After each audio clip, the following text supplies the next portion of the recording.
All right, guys. So we are back, and with 3 hours on the clock, this is what we got to do. So let's go ahead, and I'm not going to waste any more time, guys. Let's go ahead and jump right into it. Today's topic, as you guys know, we're going to be talking about Mr. Vitali.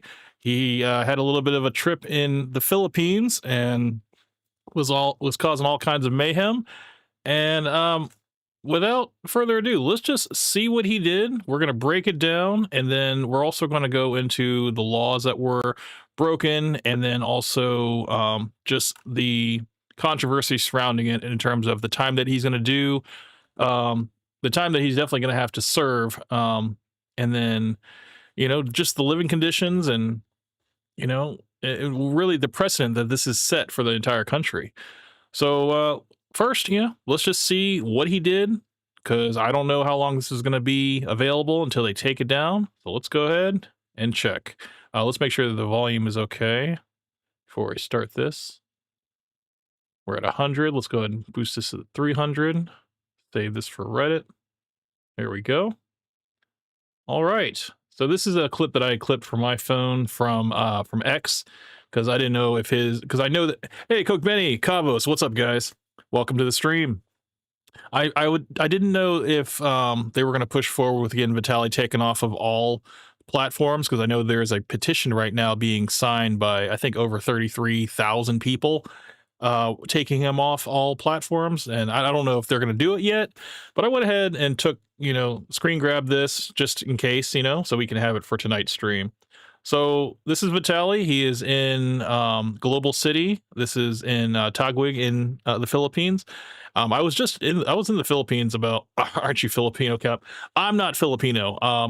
My wife is Filipino, and I went to the Philippines. What was it? 3 times now, and yeah, everybody could have been my brother and sister over there. I'm actually a mix. I'm a mix of Chinese and black. So, but yeah, I mean, people said if I spoke a little bit slower in the Philippines, I would look like a Filipino trying to speak English. So, but yeah, I mean, I was too tall to be a Filipino as well. I haven't seen any tall Filipinos. Everybody's like 5'2", 5'3" out there. I'm like towering over everybody. But yeah, so let's watch. This is him talking to the, I believe this is a cop. I don't know if this is a mall cop or a street cop, but let's just see what Vitali does here. Question. I have a very important question for you. Can I shove this up your booty? What? Is that okay or no? Okay. Hulihin mo, kuya. Hulihin mo. Hulihin mo yan. Hulihin mo yan. He's not Okay. chasing me. I know. So we're already gonna stop right here. Before we talk about the bike, harassing cops, that's something that, is a big no-no because there's always something going on in the Philippines. It's a very overcrowded, even though this frame right here doesn't look like there's a lot of people there. It's a very overcrowded country. I would say that there's so many men and so many women that they have to separate them on the public transportation in terms of the train. They have a train of all women and then a train of all men. Just going in the malls and stuff. It's like it's packed every day. It's crazy. And I can only imagine what the prisons are like in the Philippines. But I don't have to imagine anymore because I've done my research and I've seen the photographs, which we're going to be going through later, and it's not looking good, not looking good at all. But let's not jump ahead. We're gonna watch this, and then we're gonna go watch it again. We're gonna come back, and then we're gonna go through all the different infractions so far. Obstructing, a police officer, is big no. Now taking his bike is it's actually a death penalty. It's like one of those things, not a death penalty. What is it? You can be jailed in the Philippines for life, basically, for doing that. I guess it was a big deal about what was it, 5 or 6 years ago. So they made a law against it where if you steal someone's motorcycle, specifically a motorcycle, you can get life in prison for that.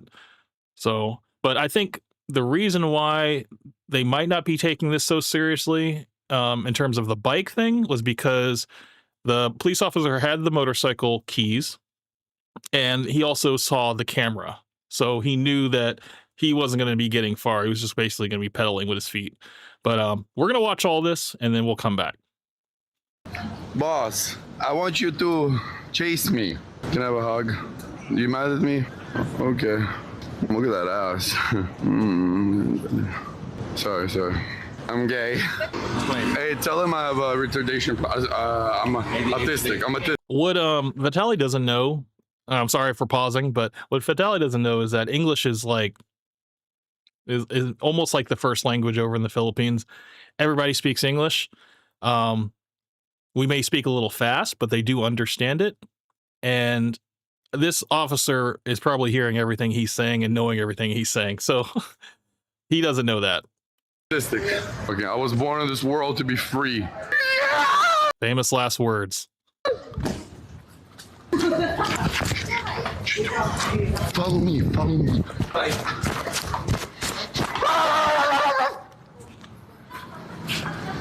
Oh God, bro.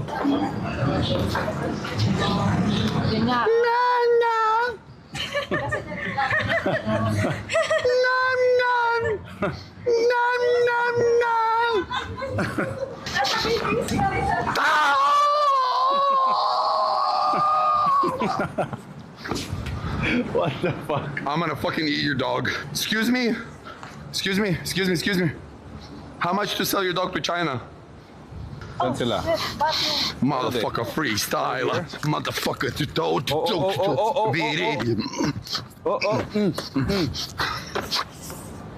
Cabo said this is Johnny Somali 2.0. No, it really is. This is like worse than Johnny Somali. And it's crazy how quickly they reacted to Vitaly and how quickly they were to arrest him and then take all of his rights away. I mean, it is a difference between South Korea and the Philippines. South Korea is taking the more, I guess, the passive aggressive route. They're basically going to starve Johnny Somali by delaying his trial and basically have him, somehow survive out in Korea because he can't leave and he has to pay for himself. And he's been staying with South Korea citizen. And he's been keeping him afloat. So.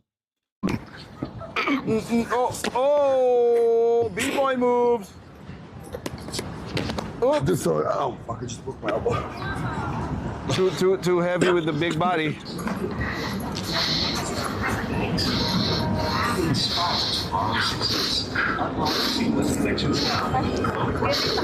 Bro, come on. I have a question for you. Can I give you a kiss? No, I have a question for you.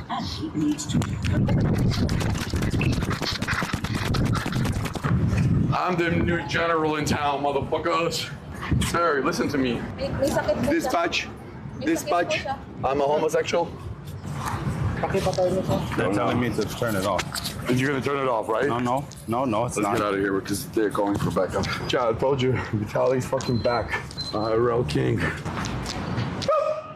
I want to scare somebody, but everyone's too nice here. I like it though. In Russia, I would have got knocked the fuck out already.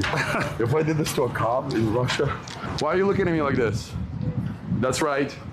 Bow down to the king. Oh, what? You have a problem? You have a problem?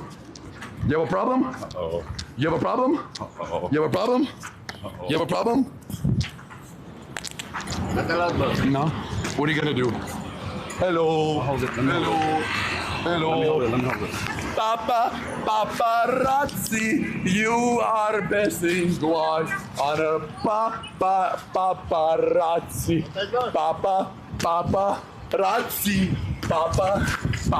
Paparazzi, you are my queen.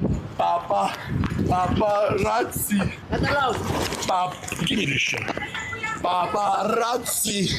Paparazzi. They can't deport me from the country, right? I don't even have money. Oh, they're following us. We gotta get out of here. Shangri? They won't recognize me. They're gonna call more security with that one. It's fine. I look like a different person now. They're gonna call security because you got that. Give it to them. Give me the mic. Give me the camera. Give me the bag, yo. Get on my shoulders. Hey, beautiful lady. I just want to tell you one thing. Look at me. Say hello, Chuck. Hello, Chuck. Are they still following us or no? They just was that cops or just small security? Mall security. Oh, they can't do shit. Are they following us? No more. Kung ang consent ba ng payment sa kanya or permit is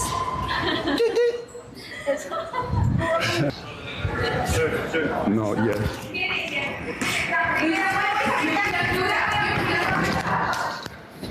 Hey, something.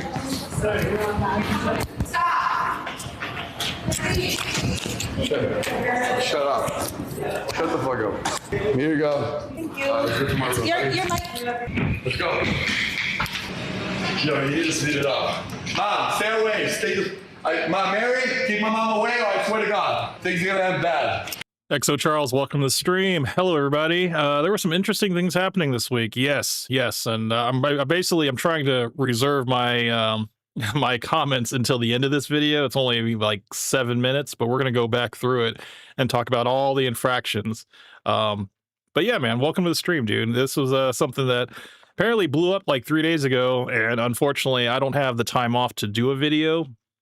But I was like, man, I am really missing the the boost in what it could be, because I've been watching other people's videos in terms of research for this topic, and there are people that are just playing other people's videos and just like they're watching it and they're just like, wow, damn, like not really adding anything to it, and they get like 80,000 views and stuff. I'm just like, this is crazy. So not that I'm like doing this because I want to do it. I'm doing it because I actually have a little bit of an understanding of the Filipino culture, because now that I've been there, 3 times, and also, my wife is Filipino and stuff. So I actually had a conversation with her about this, and then also the charges and everything. And my wife, what she thinks, she doesn't think that he's going to survive until his actual trial, because he's going to have to basically be in a holding cell for 2 to 3 years, because the process, from what my wife explained to me, is very slow there. It's overpopulated prisons and jails and stuff,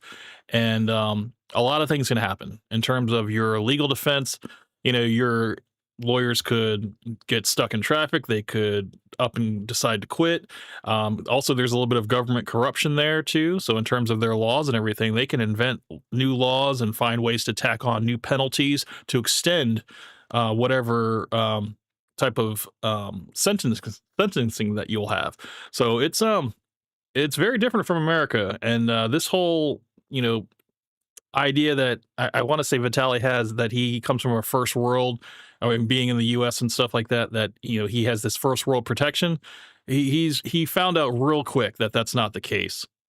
But I do need to mention that Vitaly is a Russian passport citizen. He's a Russian citizen, with a permanent resident card for the United States. And I was going to probably say this later, but I'll go ahead and say it now. The fact that Vitaly is a permanent resident, he has a permanent resident card, that is only valid if you're in the country for 12 months. But if you're out of the country for more than 12 months, and you don't file for an extension, you can extend it up to 24 months. But if you don't do that and you're out of the country for more than 12 months, it becomes nullified. So once he gets out of his 2 to 3 years in a holding cell and then going to his trial, he won't be able to come back to the United States. Russia will be his only option. And I don't think Putin is going to be looking out for this guy. I mean, Trump or Putin, I don't think are going to be looking out for this guy. So it's he's in some really hot water. But we're going to discuss all of the sentencing and all that stuff later, because all of the information that we've gathered, it's been we're just going to go through it, but I still want to see all the infractions that he's doing in this video here. I mean, he was great. He did a really good job of filming all of the things that he did. And so they're basically using all this as evidence against him. I'm gonna get arrested. Oh no! Oh no, mommy! Oh no, mommy! I'm gonna get arrested. Let's get out of here. What the fuck? Going back down or here? Is it down or up? How do you get to Shangri Hotel?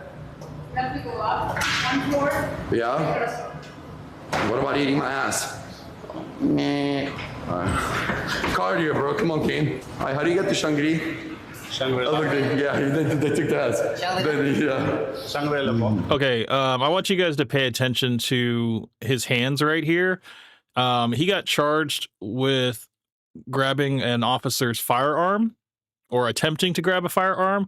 And this is actually the point in the video where a lot of people that were watching it, they didn't see it happen, but this is where it happens right here. One and then there. Okay. Right there. Right there. And then he gave him a kiss. That's another offense. They told everybody there's a guy stealing hats. They don't care. He started hiding his hat. Yeah. There was a different guy. I never got him. Will they arrest me or the cops will just tell me to stop or I'll get arrested? It might. I'm a tourist. What are they gonna know? Okay, they arrest me. Is it like a bail here? Or like disturbing the peace. Yeah, that's the whole title. Will I get out? Yeah. Will I get out of jail next day or no? I don't know. Oh shit! I have no idea, bro. The oh shit voice. Because now he's starting to size things up. He's like, okay, I've done a lot. I know I'm just a tourist here. Is there a bail? Will I be able to get out? And now he's just like, dude, I don't know, man. I don't know. We've done a lot so far.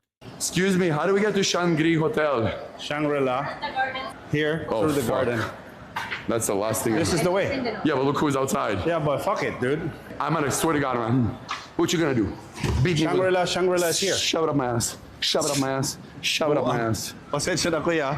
Chill. That's it. It's my mom. Madam. I'm gonna fucking rob you if you keep walking away. I wanna give you money. No? Okay. Okay, because you got a COVID mask, you liberal fuck. Go get your vaccine. Trying to be nicer, grandma.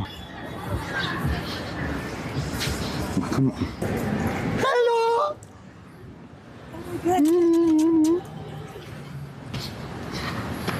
I just wanted to say hello.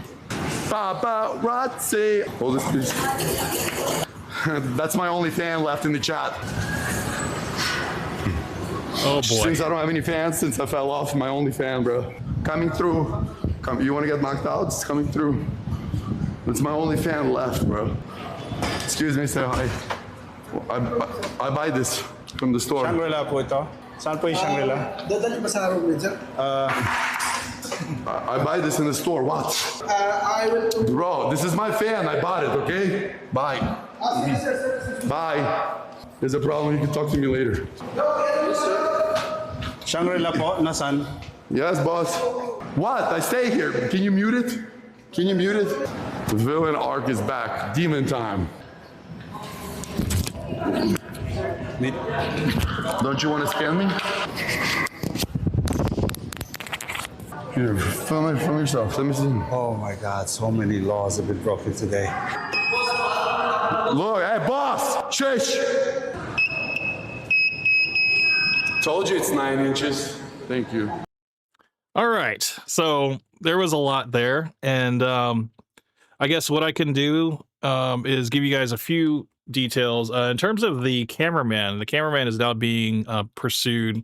And I think he's still laying low, but they are basically going to get him for about 15 years in prison. That's the word that's going out. But so let's start back at the beginning here. So the first thing he did, actually, hold on. Let's go through. Yeah, we're just going to go through this and we're going to pause whenever he gets to an infraction. The first thing, it's fine. You know, talking to a police officer is fine. But when you go up and you harass a police officer, that's one issue there. And that's going to be, I think this happens pretty much to like 5 or 6 officers that he has just in the video. And there are some that he actually didn't make it to this live stream that he did harass. So, but they're actually clumping it all together in terms of like the different incidents that happen. So it doesn't really matter the number of officers. It's just the amount of infractions that happen. So he does try to kiss, I think, like 2 different officers.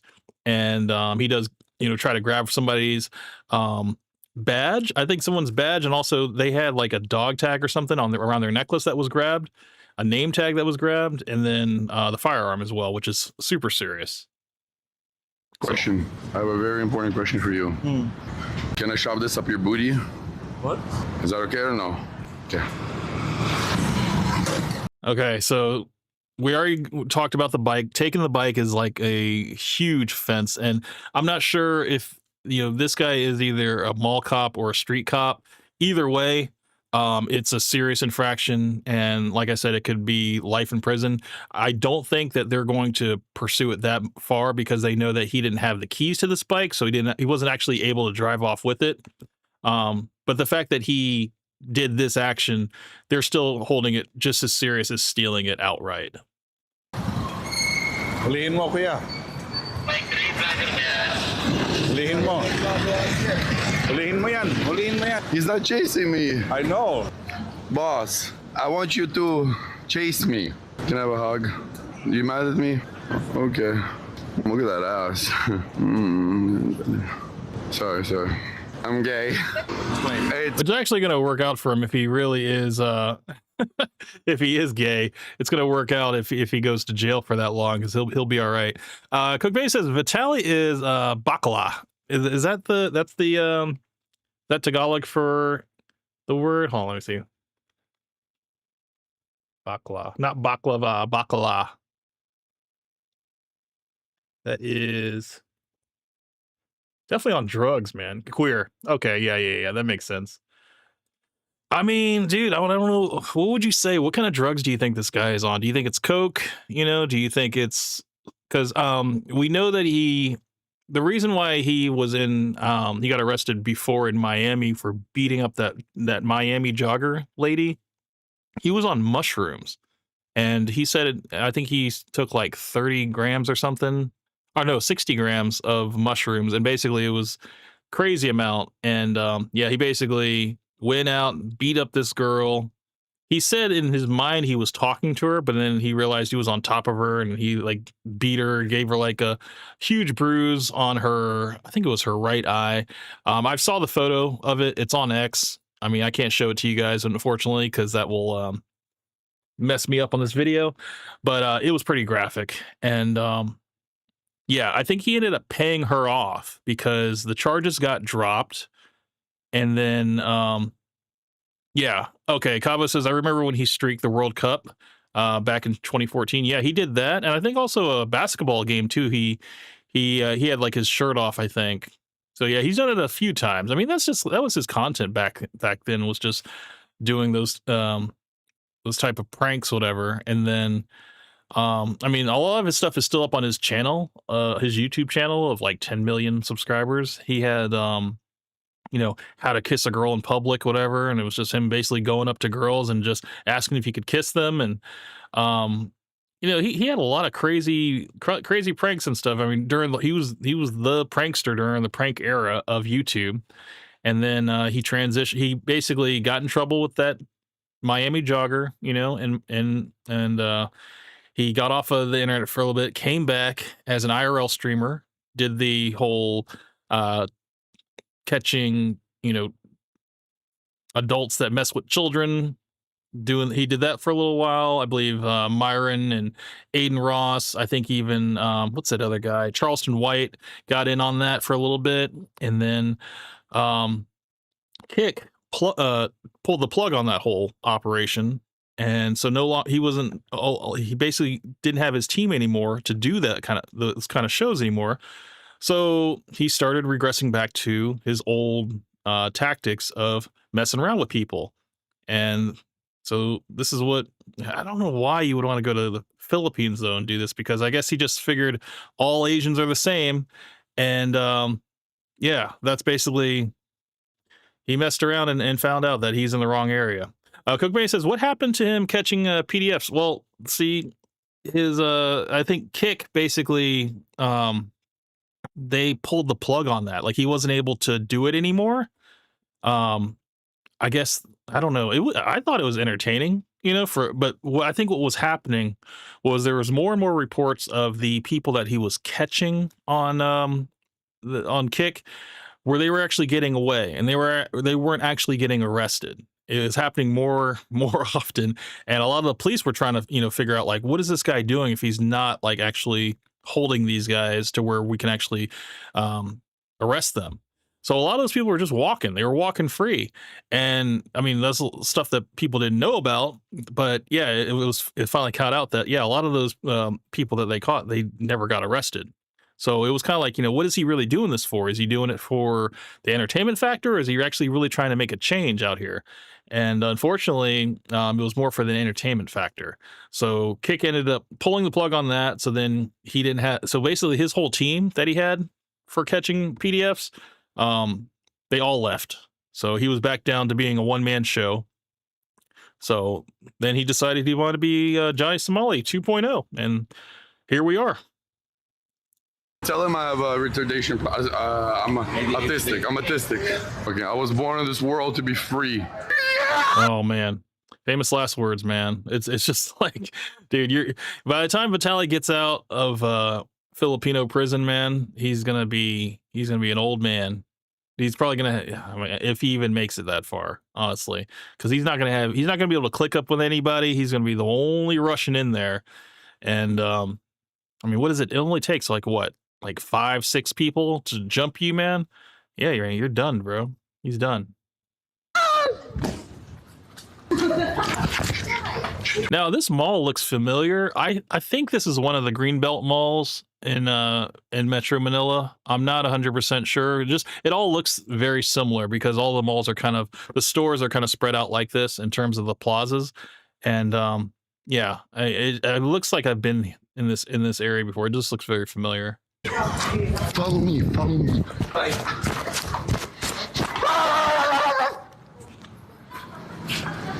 Oh God, bro. Yeah, so disturbing the peace, causing an alarm, that's a huge offense out in the Philippines. I mean, they're very respectable people, the Filipinos, and hospitality is like second to none. That's kind of what they're known for. Is they're above average hospitality. They're very, very caring people, and very gentle. And when people come here and they just start harassing people, it's like they take it very seriously. It's like they don't see it every day.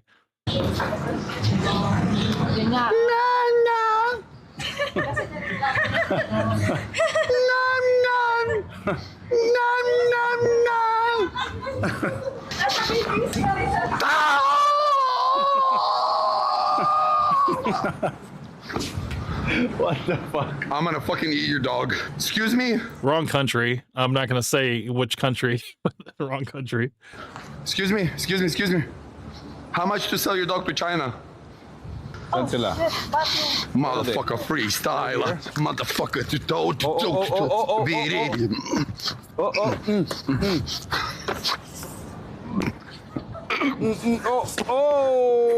B-boy moves.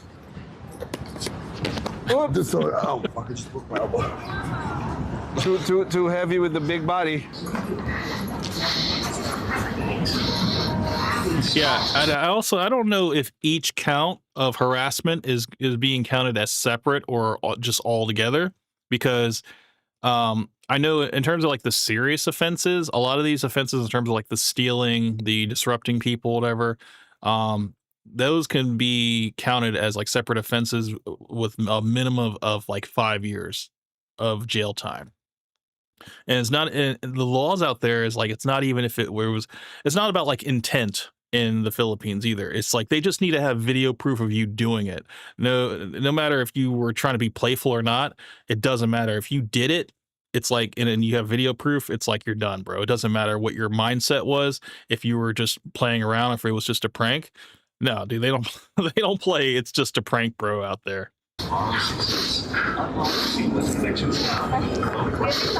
Bro, come on. I have a question for you. Can I give you a kiss? No, I have a question for you. All right, stealing an officer's hat, any type of property, whatever, that's a serious offense too. So, yeah, bro. I mean, he might as well have taken the guy's gun, flashlight, taser, and nightstick. I'm the new general in town, motherfuckers. Sir, listen to me. Yeah, touching another person's microphone or tag or whatever, like you're not supposed to do that. Not supposed to touch an officer. So that's another offense. Dispatch. I'm a homosexual. The name tag that this guy is holding, that's the charge that he was charged with, was grabbing somebody's name tag. And but yeah, also talking on the walkie-talkie, that's another.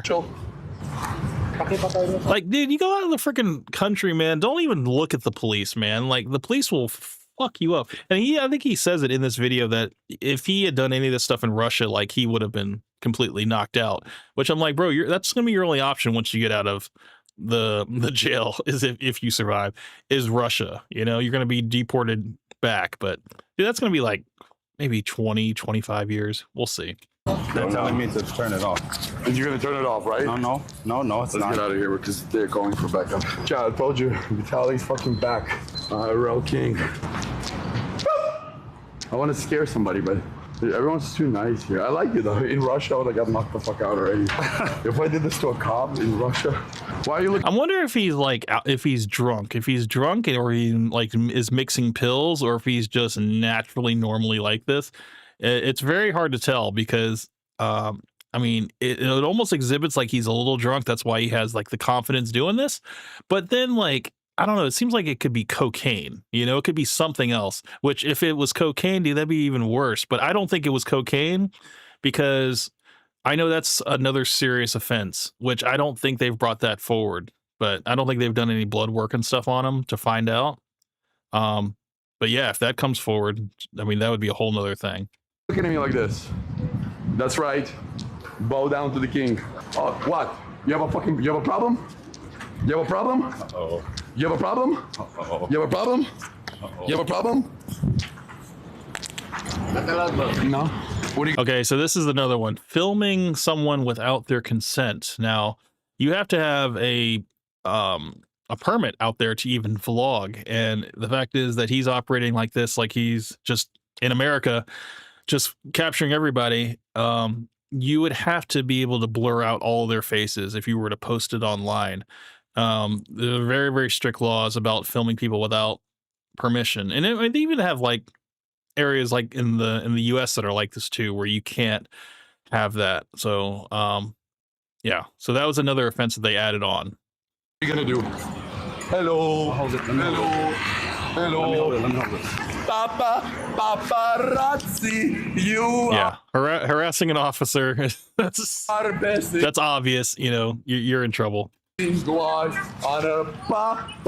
paparazzi.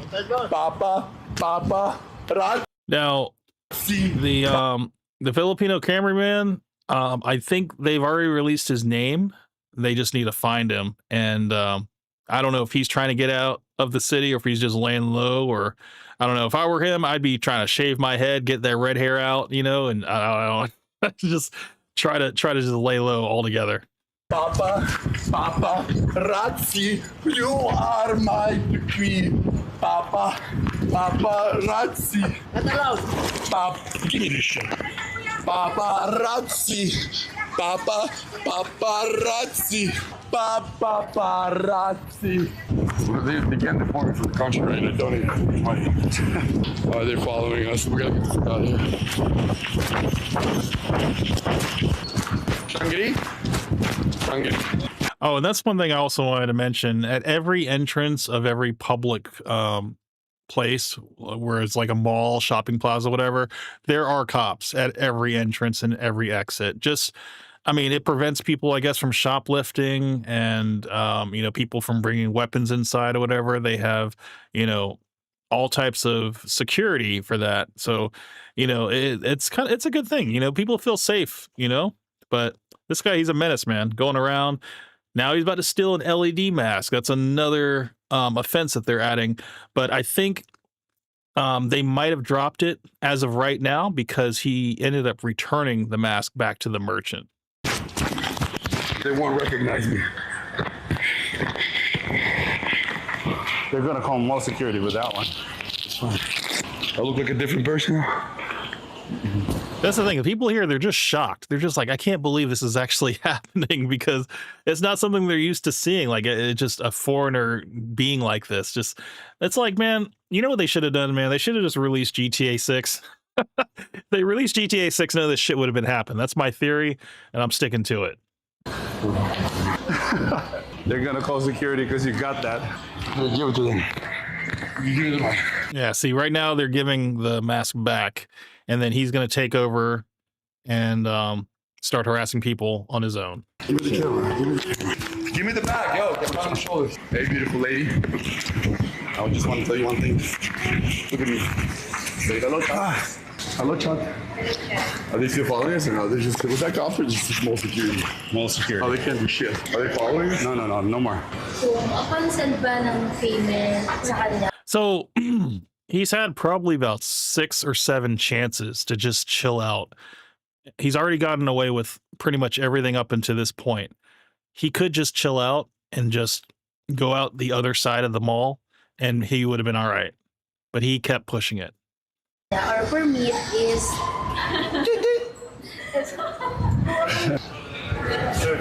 No, yeah.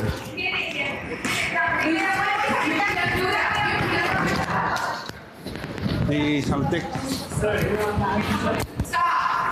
And that's the thing. I know these cops believe that this guy's probably mentally ill. You know, they're like, we don't want to, like, if he's mentally ill, he needs help, you know, like we probably need to call an ambulance. They're just more like concerned about this guy's health rather than trying to like assault him or trying to get their stuff back and get this guy arrested, you know, because they're just like, oh man, look at this poor guy, you know.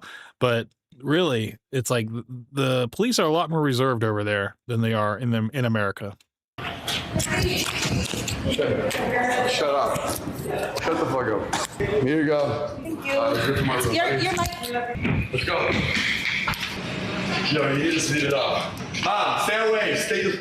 Mom, Mary, keep my mom away or I swear to God, things are gonna end bad. I'm gonna get arrested. Oh no. Oh no, mommy. Oh no, mommy. I'm really like, you know, the fact that he's acting like this, like it's almost like, yeah, this guy definitely wants to go to jail. Because I mean, there's just no way that he would be pushing it this far. You think he would know like what the limit is, but he's like, no, man, I'm gonna keep. Like he wants to go to jail. He wants to go to jail, and I don't know. Maybe he wants to. He just wants to experience it, I guess. You know, which you know, this is the worst charges that are being levied against him, and in terms of the punishment and sentencing and stuff, this is the worst it's ever been for him. So it's a very, very crazy fall from grace that this guy's experiencing. Get arrested. Get out of here. This guy had $1 million condo in Miami, whatever, had jet skis, boats, and cars and stuff like that, making millions of dollars online, and he threw it all away just in this one live stream. It's crazy. What the fuck? Going back down or here? Is it down or up? How they got the shot? Sexual innuendo as well. It's a very conservative nation, you know, as a whole. Filipinos are very conservative, so doing like sexual inappropriate content, you know, that's another huge offense. Hotel? Yeah. What about eating my ass? Cardio, bro. Come on, Kane. All right, how do you get to Shangri? Shangri-La. Yeah, they took the ass. And this part, kissing the officer, almost grabbing the gun, that's another huge offense. Yeah. Shangri-La po. One and then there. Okay. No, they told everybody there's a guy stealing hats. They don't care. He started hiding his hat. Yeah. There was a different guy. I never got him. Will they arrest me or the cops will just tell me to stop or I'll get arrested? It might. I'm a tourist. What are they going to know? Okay. So yeah, this is the part of the consciousness where he's actually wondering like, okay, so how serious is it? Because I think right now he's getting a temperature of the room. He knows that everybody here is really nice, so he's thinking that they're going to be very lenient as well. And yeah, he's in for a rude awakening. They arrest me. Is it like a bail here? Or like disturbing the peace. Yeah, that's the whole title. Will I get out of jail next day or no? I don't know. Oh shit! I have no idea, bro. Yeah, because he's thinking, you know, he can just pay. You know, he knows that American dollars. He probably knows that American dollars can go pretty far in the Philippines. So he thinks, oh, I can just use the money I'm getting off of this live stream to pay my bail, and I'll be out. Be no big deal. Excuse me. How do we get to Shangri Hotel? Shangri-La. Here through the garden. That's the last thing. This is the way. Yeah, but look who's outside. Yeah, but fuck it. Yeah, he sees the 2 cops that are outside, but those are also, you know, the door cops that are going to be at every entrance and exit of every mall. So it's not that they're ganging up. It's just where they would be anyway. But, you know, the word's probably already spread. Hey, there's a, you know, I think he's maybe like 6'1", 6'2", you know, a white male in a black, you know, shirt, whatever, and blue hat, going around taking people, you know, harassing officers, harassing people and stuff, keep an eye out and stuff. So, yeah. Dude, I'm gonna swear to God, man. What you gonna do? Beat me with- Shangri-La's here. Shove it up my ass. Shove it up my ass. Shove it up my ass. Pasensya na kuya. Chill. That's it. It's my mom. Madam. Oh, this is another one. I think it was threatening to rob a Filipino. This is another offense that he has on his record. Madam, I'm gonna fucking rob you if you keep walking away. I want to give you money. No, okay. No. Okay, because you got a COVID mask, you liberal fuck. Go get your vaccine. Trying to be nice to her grandma.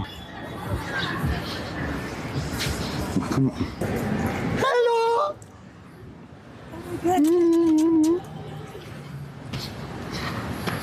I just wanted to say hello. Paparazzi. Hold this, please. Stealing a fan. I think they said it was an industrial fan, and other people said it was electric fan or whatever. This is like, yeah, he's basically getting a huge charge for stealing property. That's my only fan left in the chat. Since I don't have any fans, since I fell off, my only fan, bro. Coming through. You want to get knocked out? It's coming through.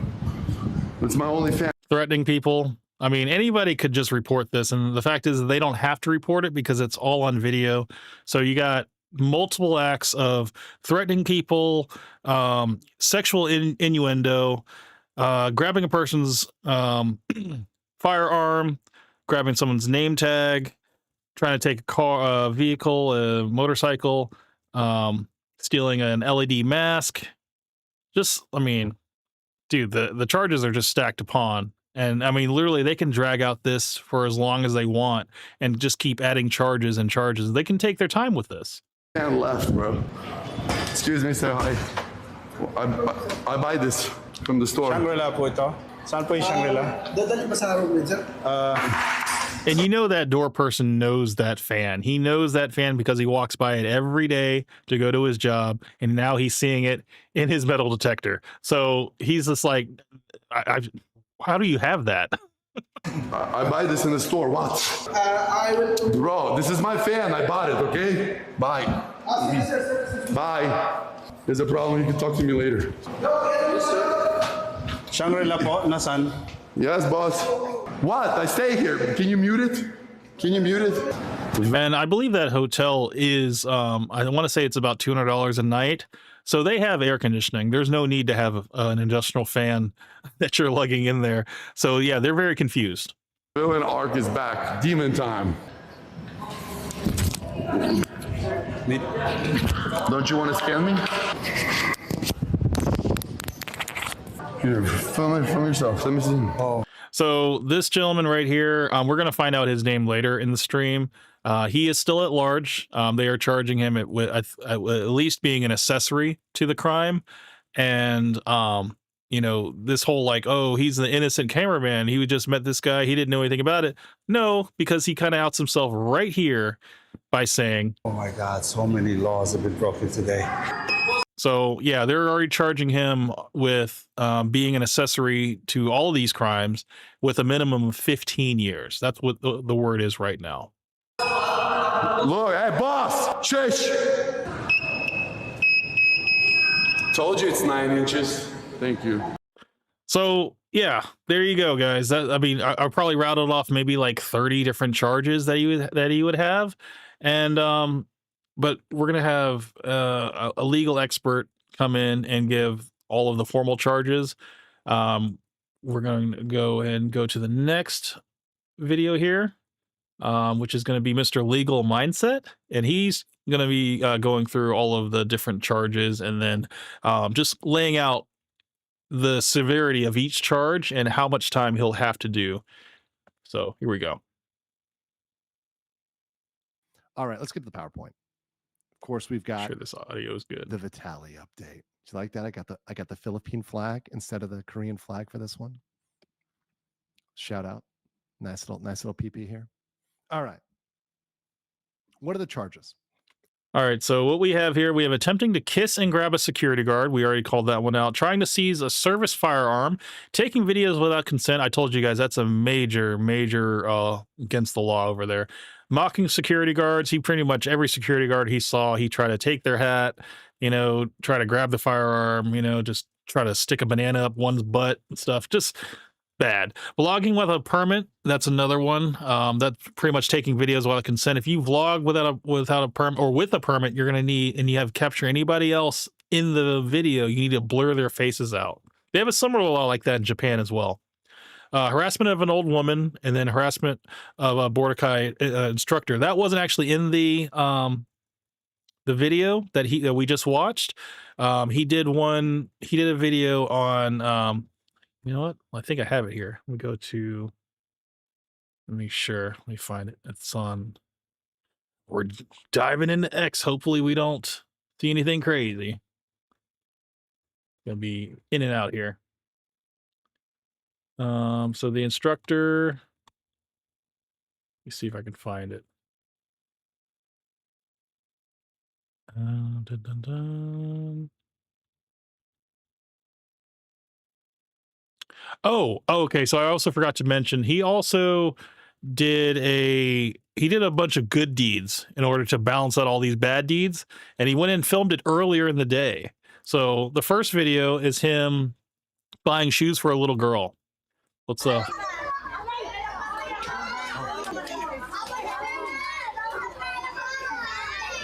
Big? No? Too little big? Little big or no? Too big?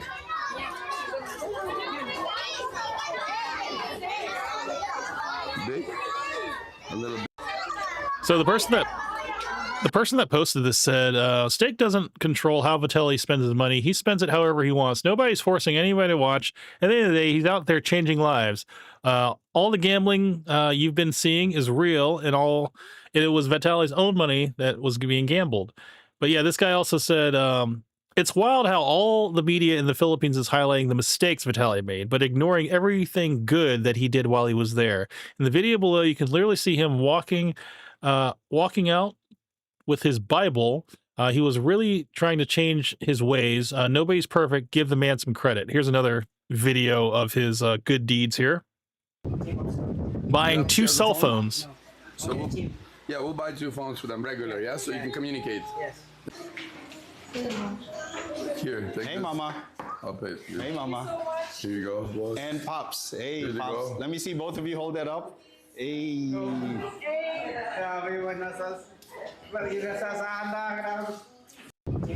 right. She has a phone? And then just handing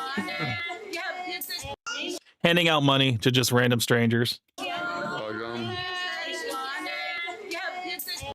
So, I mean, does that balance everything out? I mean, you got like 3 videos of him doing something nice. I mean, come on, that we're pretty much even, right? I don't know. I don't think so. So let's go to the gentleman here. So yes, these are all the charges, the possible charges. Now we have some confirmed charges here, and let's see what those are going to be. And this is not all inclusive. These are just the ones that were listed objectively. K5, what's up? What's up, man? Good to see you, man. Welcome to the stream. So, yeah. So this whole list here, possible charges, but a lot. I can tell you, all of these have been now confirmed that these are going to be charges against him. These were possible, but yeah, they're now confirmed. So all of those other channels that are going to make videos on Vitelli, please copy this because this is the accurate information. This is what the secretary said. So I'm going off of his exact words, and the things he said might be charged or are going to be charged. Attempting to grab and kiss and grab a security guard, trying to seize a service firearm. If he did that in America, dude, he would have been like, he could have been, what's it called? He could have been shot. American police do not play. And, I think I was talking to K5 about this. He's like, well, he's a white guy, so they might have just, gave him a pass, whatever. I'm like, I don't know, man. Maybe. I mean, you have some of those cops that just see everybody as one, and somebody tries to go for your gun, especially if it's a white person. They're like, no, we got to shoot this person. Coke Benny says, remember Vitaly's feeding the homeless video? Believe me, they're going to present his public defender probably going to try to find that video and probably present it in court, to kind of lessen the time. We'll see how that does, if that's effective or not. Taking videos without consent, mocking security guards, vlogging without a permit because you need a permit in BGC, harassment of an old woman, harassment of a Boracay instructor. That's a lot. And that's not all. By the way, on top of this, he also crashed a trike and he also threatened to rob a woman. That's on top of all of this. We actually need to see that video where he crashes the trike. That's gonna be coming up. We're gonna see everything that he's done. So I know a lot of the stuff that this guy has said. We have seen pretty much all of this with our exception of the last one, the harassment of the Boracay instructor. We're gonna see it all. So don't worry. This is we're gonna pretty much leave no stone unturned here. So you guys are pretty much gonna be up to date with all of the knowledge, and yeah, you guys aren't going to miss anything. Coke Benny says, as long as he plays a clip of him freaking out and yelling at them, oh, while the cheerful music plays. Yeah, I mean, the thing is, man, the fact is, too much bad. There's too much bad that outweighs anything that he's done good. It just nullifies anything that this guy's done that's good. And, being a danger, being a potential danger, putting people's lives at risk, they take that stuff very serious. So, yeah, they know that deportation would be pretty much like, a godsend to this guy. He would pray for that, and they're not going to give that to him. They're going to make sure that they process him to the fullest extent of the law. And if they have to, do some research and dig up some laws that this guy broke and add it to the docket, they will do it. So on top of all this, but the gun thing, the trying to take his gun, oh man, and that's just possible. This is not all inclusive. Next, these are the consequences. So consequences: fully detained until court hearing. So courts are packed likely 2 to 3 years before trial. That's pretty damn serious. Okay, that means it doesn't matter if he's expunged all of this stuff. If he's under good behavior or whatever, he still has to do 2 to 3 years because the court system, the legal system in the Philippines is super slow. If the jails are packed, like the way they are, there's just so many. The queue is crazy. The queue is crazy in every aspect when you go to the Philippines. I can tell you that from just a first time basis, whatever, like that. It is just like that. There's just so many people there, so many people to process, and 2 to 3 years is conservative. It really is. K5 said they need to lock him up, for example, and show that there are people, the people that they put. I can't read right now. They need to lock him up for an example to show their people that they put them first. Yeah, absolutely. I agree. I absolutely agree with that, man. I mean, to cause a disturbance, to affect as many people as he did in that one little 7-minute video, it was enough. It was, and also the fact that a lot of that media is still online right now for anybody to see if they wanted. It's not good. I know the Philippines, they tourism is a huge thing over in the Philippines, and they don't want to be scaring people away thinking that, you don't want to go to the Philippines, man. They'll process you and stuff. Like, no, just don't be an idiot. Don't be an idiot. Don't harass people. Just act like you would normally act in your own country when you go to a different country, and you'll be fine. Minimum sentence speculated at 5 years, and that's per infraction. So he's already confirmed like 3 or 4 infractions that he's going to be guilty for. So I think I think so far they have like 5 that they've already filed, and I think their conviction rate is pretty high. So the charges they have him under for the 5, I believe that's going to be revealed later.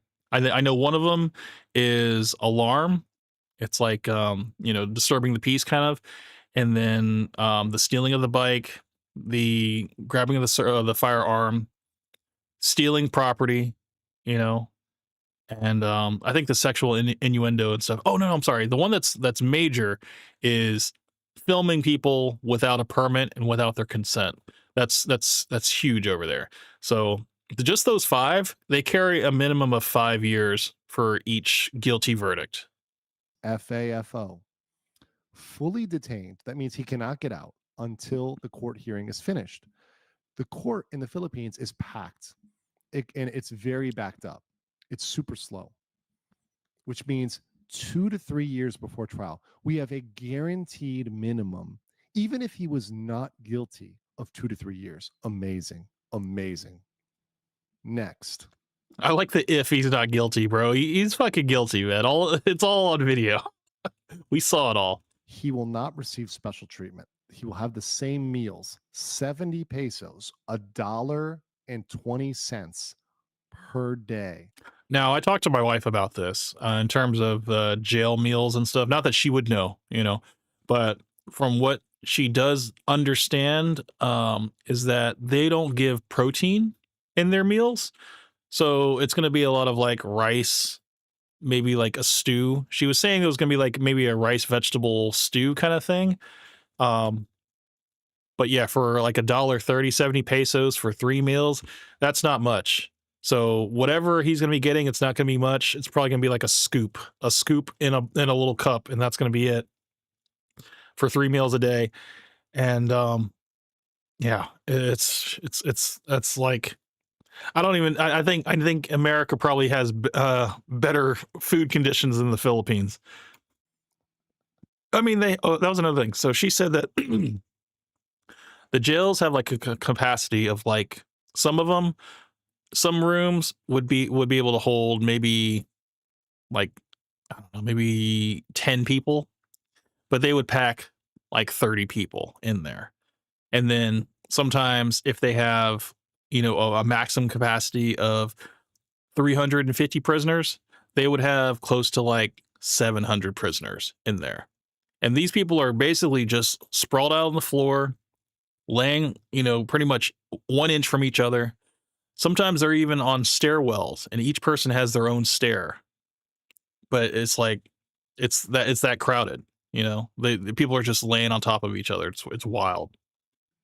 He's sharing a jail cell with multiple inmates. He's going to have multiple Filipinos in that jail cell with him. And a lot of them gang members too. So he's like I said, he's not gonna have anybody to click up with. He's gonna be an outsider.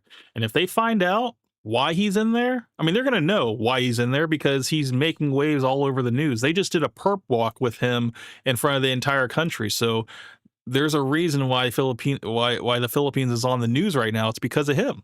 No air conditioning. The average temperature, not including the kind of winter, is 97 degrees Fahrenheit. 97 degrees. Crazy. AC is an absolute must. The last time I was out there, we had fans in every room, like, and kind of like the fan that he stole from the restaurant, like that size. We had those in the living room, and we had another one in our bedrooms, and it had to be on full blast. As soon as I would come in from outside, I would just sit in front of that fan for a good 30 minutes just to like get more oxygen back to my brain, because it is so hot out there at all times. It's like permanent summertime. Now, to be in a jail cell with, 30, maybe 40 people, and you're literally inches from them, and there's no AC, man, dude, you're gonna get heat stroke, man. You're gonna die. You're gonna die. I did hear that if you're in a jail cell where there's a window and there's only one person that can fit by that window, it's that one person's job to fan the other 50, 60 people that are in that room with them with a crumpled up newspaper. Like that's their job. If you're next to the window, that is your job to fan everybody else and give everybody else a little bit of a breeze. It's insane, man. Crazy, crazy. Yeah, let's continue. Legal nuisances. So this is actually oh sorry, this is I really meant to talk about legal consequence for nuisance streamers, but anyways, legal nuisances. The law regarding nuisances, right? So this is something that was explained to me by a Filipino lawyer. So I want to explain it to you guys. So in the Philippines, there is a difference of the law. There's a difference between the special penal law and the revised penal code. And according to this Philippines lawyer, once again, this is the Philippines lawyer that explained it to me. I'm not a Filipino lawyer, I'm an American attorney, but a Philippines lawyer explained this to me. They said that they may end up using the special penal code. Now, the normal revised penal code actually is mala in se, or malum in se, as we say in the US, which means you need proof of malice to convict somebody. However, under the special penal code, it's malum prohibitum or mala prohibitum, which means the mere act of doing it is enough. That's what I was saying earlier. So it doesn't matter what your intention was. Just the fact that you have it on video of you doing it, you like acting like you're going for the person's firearm, or the fact that you got on the motorcycle and pedaled away with your feet and stuff. It doesn't matter if you were doing it playfully or if you were doing it like trying to seriously get away. You're going to get pretty much the same charge as if you were actually trying to get away. So they do not have to prove intent. They just have to prove that he did the action. And if he did the action, he's guilty. So if he gets the special penal just for doing the act, he's cooked. He's cooked. Because that's the special penal code. It's malum prohibitum. The act is enough. Just the action is enough. Usually you have to have what's called mens rea. That's a state of mind, right? So typically for many crimes, you have to have a certain state of mind. That would be like, for example, for a first degree murder in the US, you have to intentionally murder somebody. Intentional murder. That's first degree. You have a mens rea. You have malice. You have thought. If it's a crime that is malum prohibitum, that's something like underage drinking. Right? In America, if you drink under 20, Dude, the dude's like 32 years old, man. Like he's old enough to know better. So they're gonna hit him with that mala prohibitum, dude. Like he's fucked. And honestly, like the part that he was like, maybe he was on drugs or maybe he was under some type of influence where he normally wouldn't act like this, that is completely taken out of the equation. It doesn't matter because they probably did a blood test by now and probably would have known, oh, he doesn't have any weird controlled substances in his bloodstream. So that's all they would need to do to charge him with the malaprohibitum. And they're like, dude, you're done. That's it. one, that would be it, right? Or if you're driving over a certain blood alcohol content. So if you're drunk in the US, if you have a BAC of like, whatever, 0.2 or something or whatever, or 0.02, whatever it is, you have a BAC that's high. It doesn't matter whether you intended or didn't intend it or whether you had good intent or bad intent. If your blood alcohol content is too high, you're guilty, period. That's malum prohibitum, right? So if they use that code, he is in trouble. So, which they probably plan on doing because there was enough people that were affected by just his acts and stuff. And I mean, it was varying acts of aggressiveness, some of it could have been deemed as playful, or, maybe they didn't see it as severe because, a lot of the cops or, the security, whatever, they saw the camera. So maybe they thought, okay, we know that this is just a prank. And maybe he doesn't mean, to do what he's doing. But the fact is, this guy is still, he's doing it to multiple people. So now there's multiple people addressing this about him, and it's piling on. So now they don't need to know, they don't need to even consider the fact that, because the cops saw the camera, they knew that he wasn't serious about stealing his bike. But we're just going to forget about that. We're just going to say that he was trying to steal a bike, even though he didn't have keys, the overall circumstances can aggravate punishment.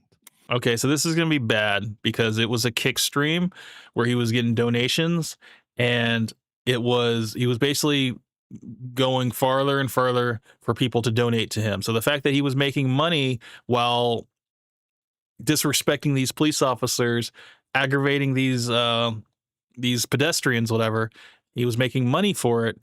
It's going to increase the punishment pretty much. If he was just doing it off camera, that would have been one thing. But this was being streamed to a live audience where people were actually paying for him.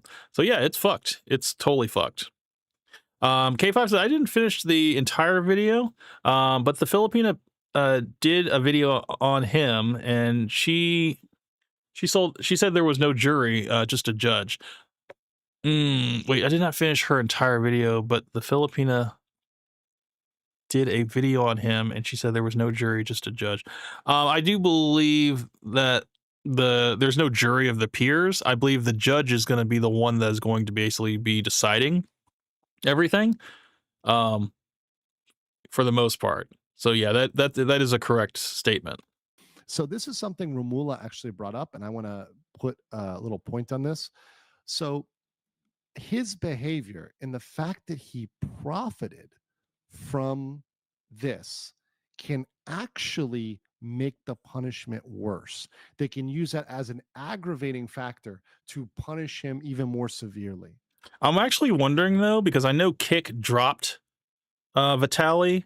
They kicked him off of the network. So I'm wondering if the money that he had earned from that stream, if it went straight into his bank account or if it's being held hostage, kind of like the whole Sneeko situation with his YouTube, how they owed him a certain amount of money, but they canceled him before he could actually pull it out. So I'm wondering if that's going to be the same situation for him. Right. And this is going to take years to process. So think about that. After years of trial, he might face another 5-10 years of punishment. Absolutely crazy. All right. So that just gives us kind of a little bit of background on concert, and you're only allowed to describe. Sorry. That's actually going to that kind of gives us more context of what the charges are. We're going to go to Atozi. Now, Atozi, he's a content creator that actually follows Johnny Somali, a lot of nuisance streamers, and he will report on them. He'll actually go to the court cases and stuff like that just to get like the scoop and everything. And this was his video on Vitaly that came out about 5 days ago. It's crazy that Vitaly did all this stuff on like April 2nd. Or no, I think he got arrested on April 2nd, which I'm like, dude, this is like, he missed the opportunity to do all this on April Fool's Day. But he ended up doing all this on like April 2nd, April 3rd, and got arrested and stuff like that. They were very fast about this whole thing. So by the time that he, I guess, had posted the video, I guess he had tweeted maybe twice, whatever, first saying that, I love robbing Filipinos. And then his next one was like, hey, they're not going to let me leave. And then that was it. They got him after that. Exo Charles says, it will never come to my mind to commit a crime in another country. So many unknowns. Bro, that movie with Claire Danes, Broke Down Palace, where the two girls basically meet the guy in the airport. I don't think they meet the guy. I think the guy in the airport is a stranger. But I guess he's like chatting them up, whatever, and he ends up planting drugs in their luggage. And then I guess the security checks their luggage and they find, like, I don't know if it was heroin or cocaine or something, but it was like a serious offense in the Asian country. So the girls get locked up. And yeah, it's a really, really good movie that really stuck with me. And I was just like, yeah, I would never in any, any Asian country, but also like any country outside of the US, would I ever try anything, like that or even like, trust anybody to touch my luggage because, I know the prisons over here are bad, but I can only imagine what the conditions are in third world countries, second world countries, where even the water isn't even clean. So, I mean, I would not want to take that chance. And, I mean, I'm a little bit older than Mr. Vitaly here, but everybody keeps saying that he's pushing 40. He's like in his mid 30s. Okay. Still shouldn't be acting like this. I mean, he's in his mid 30s. He's like 32. 32, 33, but he looks like he's fucking 50, okay? I mean, whatever drugs he's done has completely aged him up. He looks like he's in his like early 50s, whatever. But anyway, this dude, yeah, I mean, we're about to see we're about to see like the full like, extent of like what can happen when you just do not care about the country that you're in. We're about to see it from his eyes. This scumbag IRL influencer can now be facing up to multiple decades in prison in the Philippines, all because he live streamed himself harassing strangers in the street, mall security guards, and stealing multiple items, including a mall security bike. Obviously, we're talking about the case surrounding Vitaly, who was an American-Russian YouTuber who was one of the largest prank channels back in the day, who unfortunately lost his mind and ended up serving some time due to horrifically attacking a jogger in Miami. But which we talked about. And I want to say that the jogger, yes, she sustained severe injuries and the charges were dropped. And I believe Vitaly paid her off a huge amount. And then he was in the hole for a certain amount of money, I think it was like a couple thousands of dollars, whatever, or $100,000. And there was another YouTuber, I can't remember, Steve Will Do It. Steve Will Do It gave him some money to get him out of the debt for that. So K5 says, I thought he was in his late 40s. He turned 33 last month. Yeah, bro. That's like I said, man, he's like in his mid 30s, man. And still, not an excuse. I mean, I would say even a guy in his 20s shouldn't be doing stuff like this, but the fact that he's in his like mid 30s, man, it's like, come on, man. You can't be walking around like this, man. And it's not a good look. But I think I might have mentioned this earlier. I did say this earlier, that he is a Russian citizen with a Russian passport with a permanent resident in the U.S. But that's going to be revoked because now he's going to be in jail for 2 to 3 years before he even sees his trial. So that whole permanent resident status that he has is going to be completely revoked. He's going to have to go back to Russia, Mother Russia, and maybe even say like, maybe try to appeal to Putin or whatever and be like, hey, can you get me out? So yeah, it's insane. Coke Penny says he looks like young Rollo Tomasi. Dude, how old is Rollo Tomasi? Is he like in his 60s or something? I know he's up there too. But yeah, bro, I mean, I was talking to my wife about this and she's like, I think the fact is that he's an outsider. He's probably not gonna make it to his trial. 2 to 3 years. He'll be lucky if he makes it a couple months. That's what she said. So I'm just thinking that, yeah, I mean, the odds are definitely stacked against him. It's not a good situation to be in, and it's not something you would wish on your worst enemy. And but who's to say? Who's to say if he comes out, a changed man?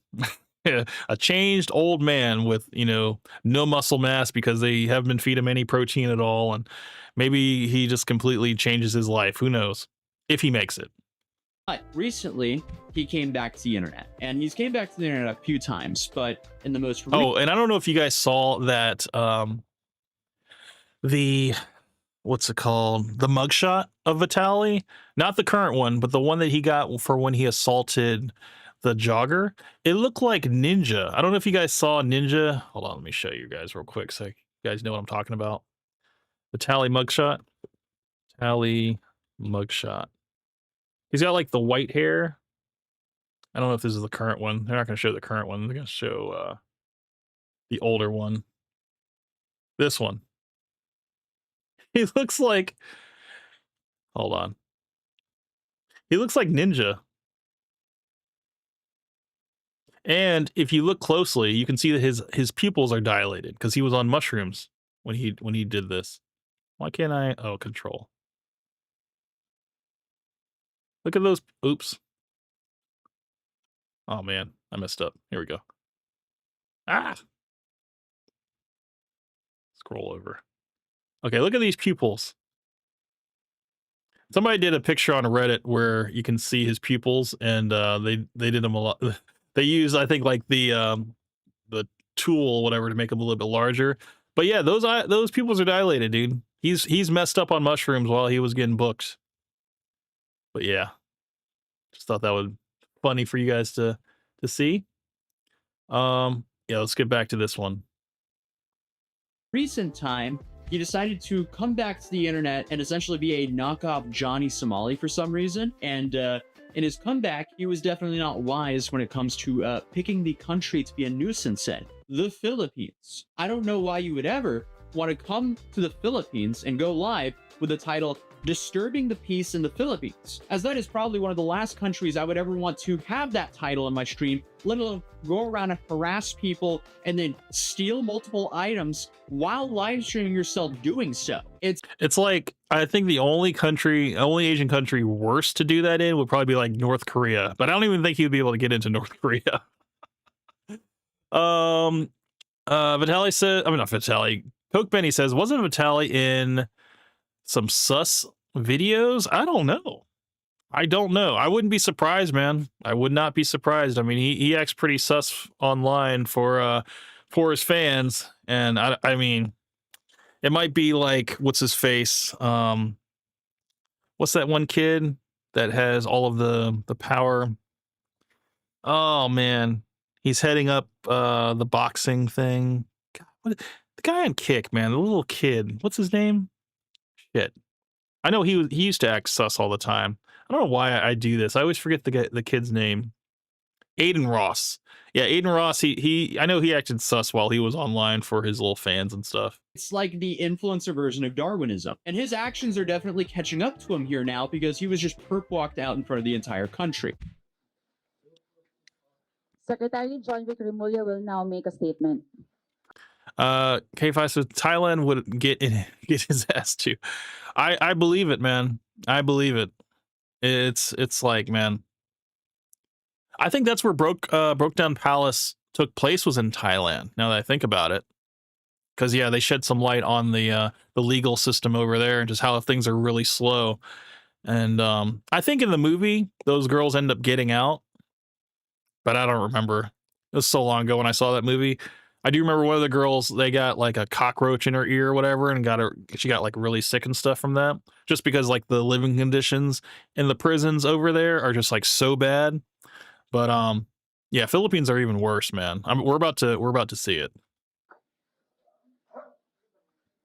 And look at this guy. This guy is so cocky. He thinks it's still a game, man. It's insane.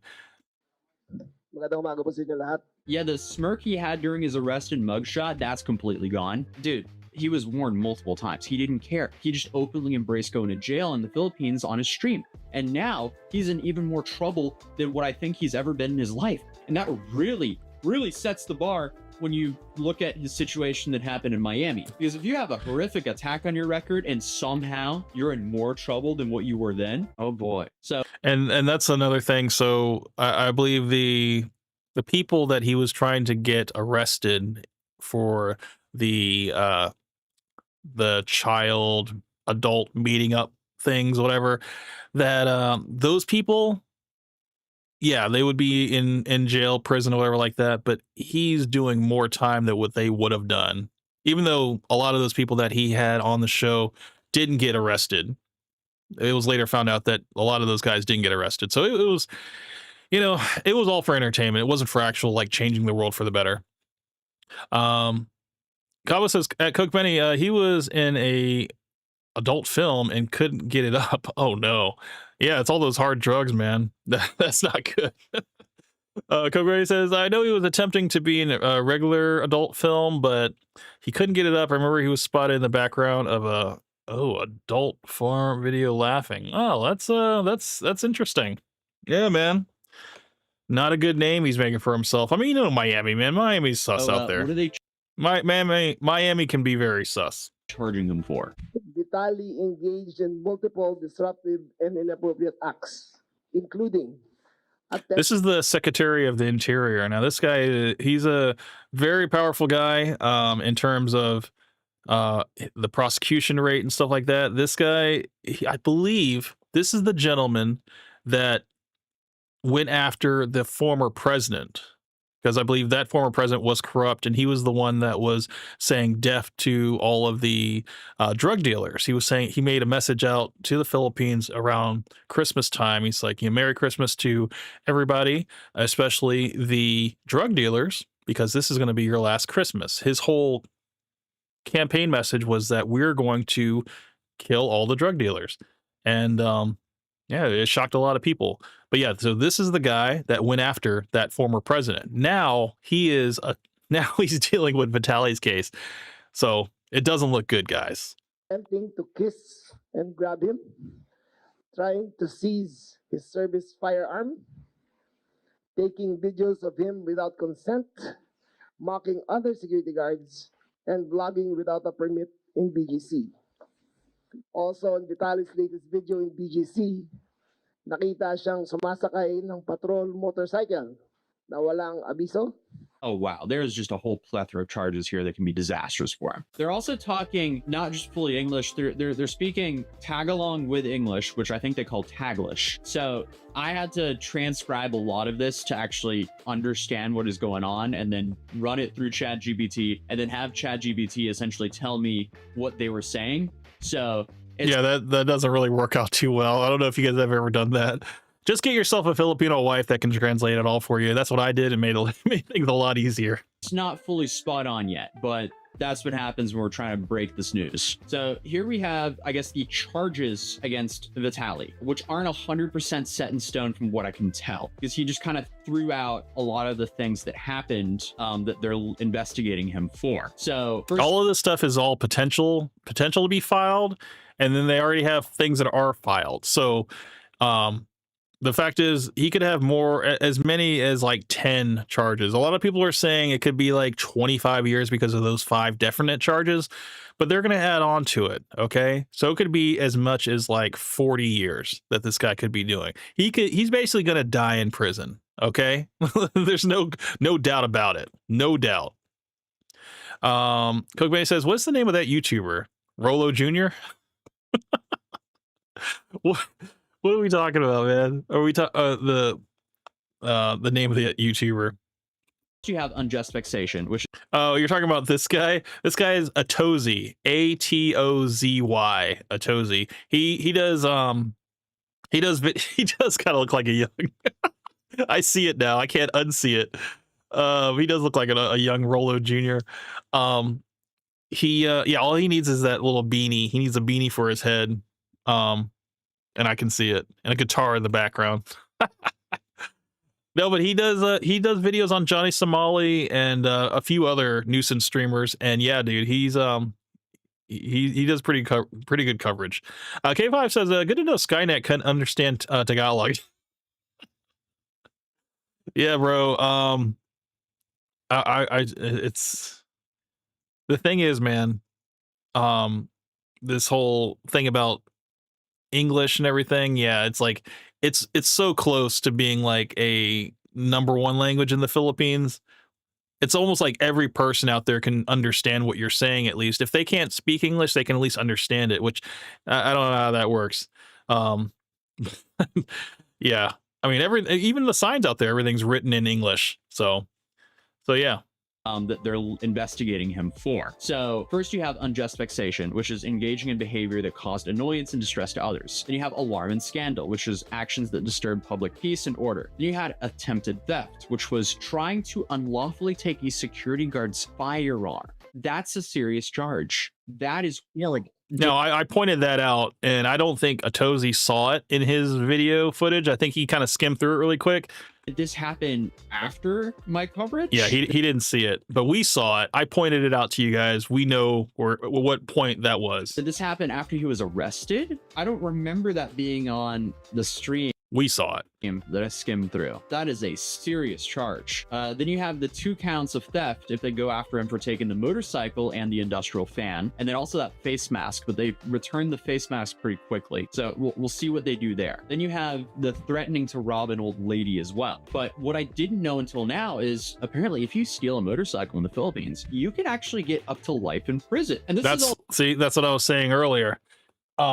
this is a law. It happened in 2016. As soon as 2016, it's the Anti-Carnapping Act of 2016. Due to a newer and stricter law they put in place around 2016. Now, will he get life in prison? There's no way. But the fact that you would even go to a country and do something that can give you a maximum of life in prison. He might not get the life because he didn't. He might not get life in prison because he didn't steal the keys to the bike and start the bike, and he basically just playfully got on it and pedaled off, whatever. So they're still going to get some serious charges for it. But as far as the whole life in thing, whatever, life in prison, probably not. Is insane. I am seeing multiple locals say that he could be facing up to 24 years in prison, as it's up to 12 years for each of the counts of theft there. And that's just the theft cases alone. And then you have all these other charges up here as well. So will he get this amount of time? Probably not. But I don't think he's going to just leave the country next week, to put it lightly. It seems like they very much so want to charge him. So then they go on to say that charges also stem from incidents where Vitaly is seen grabbing a security guard's hat, attempting to seize another guard's firearm, and threatening to rob a woman. How many times does this guy's, I don't know if it's a microphone or whatever, how many times does the microphone fall off of his hat? Look, as he takes this guy's hat, watch as he runs off, the thing comes off and it just falls on the ground. Watch this. A security guard's hat, attempting to seize another guard's firearm, and threatening to rob a woman in Bonifacio Global C. Now, Secretary Ramola, who is the guy that essentially had him perp walked out there in front of the whole country, now he said that Vitaly will not be deported immediately, but will remain in the Bureau of Immigration Detention Facility to face the charges filed against him. He also emphasized that no special treatment will be given, stating that we're done with foreigners who only insult Filipinos. This is an example that we are serious here in our country, and we won't let them belittle us. And they also stated that authorities are seeking Vitaly's cameraman, who may also face charges for enabling a commission of crime. This is a stark contrast from what we've seen Japan do with Johnny Somali, and now maybe even South Korea with Johnny Somali, as they seem to be playing way more softball with him there. In the Philippines, they're not messing around. They had him perp walk down in front of the whole country within a week of an arrest. Within the week of him doing it, they arrested him right away. They arrested him 2 days after my video on him. They arrested him on the 3rd of April. Now on the 7th of April, they're having him perp walked out in front of the entire country saying, hey, we're going to make an example out of this guy. This is not okay. This is crazy. Not even like a week, bro. Like, that's crazy. Like within the like 4 or 5 days, man, they got him, and then all of the footage that he has basically is all being used against him. I mean, that's the only thing they have to go off of, and it's like the best evidence you could have. K5 says he might get a judge that says, nah, son, pretending to steal is like pretending to touch a child. We don't do that here. Yeah, bro. No, I mean, I'm serious. Like, if they're not going to have the laws in place to convict him, they will create laws to convict him. So he's already violated a bunch of serious ones. So it's just a matter of time until they complete the full report, which, you know, they can take their sweet time, 2 to 3 years before his trial is even addressed or whatever. That's plenty of time to build a case, man. That's plenty of time. I mean, it's crazy. The way that we just combed through all of the charges that I saw on the video, it was over like 30 things, dude. I mean, I don't know if he has enough lifetimes to deal with all the charges he has. What? Unless they do like simultaneous charges, to be done at the same time. Like if he gets like 5 years for this, 5 years of this, that he serves them simultaneously, that might be a way. But either way, it's going to be 5 years on top of the 2 to 3 years that he's going to have to wait for his trial. So if we're just being conservative, it's at least 5 years. So why, as an influencer, would you ever go mess around and do this kind of content, especially not in your home country? Fair enough if you actually understand the laws of the place that you're in, but still, please never do stuff like this, because again, I want to live in a world where I can walk around in public without having to worry about being harassed by an IRL streamer. Is that so much to ask for? And I feel, dude, I hate IRL streamers now, man. They've given them such a bad name. Like, what's crazy is that I still see it day in and day out. Like, people over at Lenox Mall messing with people and you see like, you know, two people that are on camera, and you see the one guy that's filming everybody, and the other guy's like going up and trying to talk to girls, or they're going over and they're like, you know, trying to act like they're putting on shoes and getting ready to run out the store. I've seen it like in person, and I think I've mentioned on previous streams, I've seen people at like Chipotle trying to do like the thing where they ask them for like extra rice, and then after they're done scooping, they move on. They're like, can I get more rice? And they just keep going and going until they have like a mountain of rice that's going to be way impossible to roll into a burrito. And but yeah, it's like these live streamers are everywhere, man. These IRL streamers, they're just a cancer on society, man. And hey, if they can just put them all on an island, call the show "It's Just a Prank, Bro," dude, we can get it popping, man. We can have freaking Vitaly thrown in there too, man. It's like, put them all over there. Put them all over there, man.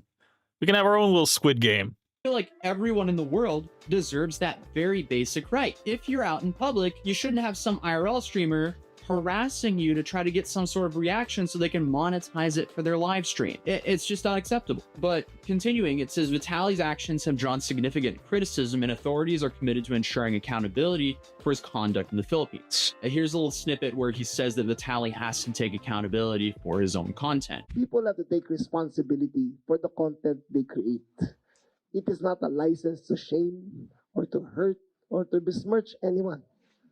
A vlog ang social media ay may kaakibat na responsibilidad. But then Vitaly gets in trouble during the press conference because And the only thing I'll say about that is that we don't try to besmirch anybody's name over here. We might make fun of them, but we're not trying to like mess with their money. You know, we're just spitting facts over here. We're not hating anybody. We're just presenting the facts. I can't really stress that enough. People were like, "Oh, dude, it's funny. It's playful in the way you're doing it. You know, you're not like out here trying to get this person, you know, in jail or whatever like that, or trying to tell them like, oh, you know, you should lose your job. I'm just, you know, spitting facts and, you know, maybe putting a little bit of opinion in there. But as far as, you know, trying to, you know, besmirch anybody or make anybody lose money, no, we're not trying to do that over here. We're just trying to present facts. And I know some people can't handle the truth, but some people need to hear it. Because for some reason the dude just can't stay serious, even though his freedom is literally on the line here. Bro's freedom is literally at stake. And speaking of the other stake, he's also now banned from kick.com. So yeah, no more stake, no more gambling. You know, Kick was like, well, we really got to wash our hands of this guy because, you know, they're still an up and coming streaming platform. And, you know, they're competing with Twitch and all this stuff. And, you know, there's just another person that they got to wipe their hands clean of. And so, yeah, you know, it's crazy, though. It's like, how much longer until Kick becomes like a platform that's not going to be allowed to have anybody, not to be allowed in any country because of the content that's on there. So that stake deal is gone. He has officially been 404 as he was so worried about becoming. Before we give our next question, may I just remind Mr. Vitaly to respect the secretary while he is speaking and not say anything or gesture anything that is out of the ordinary. Thank you so much. So may we call on Mr. Rambo from DZXL. Dude, he's just like, what? You were doing what while I was talking? What do you give me, like bunny ears or something? Like, dude, he's just like, dude, dig your hole so much deeper, bro. Because guess what? Now this whole thing, like, oh, maybe I'll go easy on you, man. Maybe I'll, you know, give you a little bit of a chance because you're a foreigner and you maybe don't know. No, dude, you just keep digging yourself deeper, bro. Oh boy, that is the stare of a man who wants to put you under the prison. Vitaly is in for a rough time. Who would have known that harassing people and just making an absolute fool out of yourself and I guess the platform that you represent would get you banned? I feel like it's pretty obvious, but I guess people need to be made examples of so others will learn. Hey, Taking Soul for free. You made it. I've arrived. Good to see you, my friend. Yeah, man, just diving into this whole Vitaly drama that's going down, bro. I mean, it's not looking good. It's not looking good at all for our Russian comrade, dude. I think he's gonna be an old man before he gets out. If he gets out, I don't think it's not looking good, man. We're about to, maybe a little bit later, we're going to see the conditions of these prisons, and it's coming up next, and you guys will get a good idea of what it looks like on the inside of a Filipino prison and what awaits him. It's not going to be good. It's like your worst nightmare. Today, no one wants this, and not even Kick wants this, because Kick does not want to risk being banned in a whole country. So they're just gonna quickly ban and get rid of whatever streamer that Taking Souls Free came back. He says, I heard about this. He's the next Johnny Somali. And you know, that's the worst title you could have, man. Because Johnny Somali is already like a lolcow already. And, you know, like he's probably in the most like pathetic position out in South Korea, you know, basically just living with some guy that's keeping him afloat while he awaits his trial. And they just keep delaying it. It was supposed to be April 9th. That was supposed to be his one of his hearings, but they got pushed back. So now it's going to be, I think, a whole nother month that he's going to have to wait. A whole nother month of how he's going to try to survive out there, not making any money. And yeah, I mean, I think the whole ban evasion thing, because I believe what they try to do, what Johnny tried to do was have the guy he's staying with become owner of the channel, so that he could be on it. And that was actually under the whole ban evasion clause. So that guy's in big trouble now. So yeah, I mean, it's looking bad, dude. And the money that he's having to spend on a lawyer out there, the lawyers keep changing. Apparently there's like an Eastern and Western lawyer that basically have exchanged hands in terms of the case for Johnny Somali, and I believe it's the Western lawyer that does not have all of the facts, and he's basically having to play catch up. And I don't think that the money that Johnny Somali, I think the money is pretty much running dry.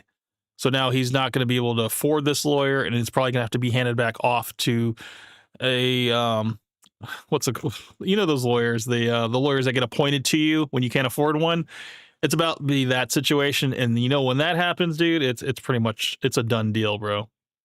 So it causes a commotion like that. But then a journalist asked if Vitaly is allowed to speak. Good morning, Secretary. Jess Cruzat from ABS-CBN News. May I ask if Mr. Vitaly is allowed to speak? No, not today. Only in the formal inquest. All right. Okay.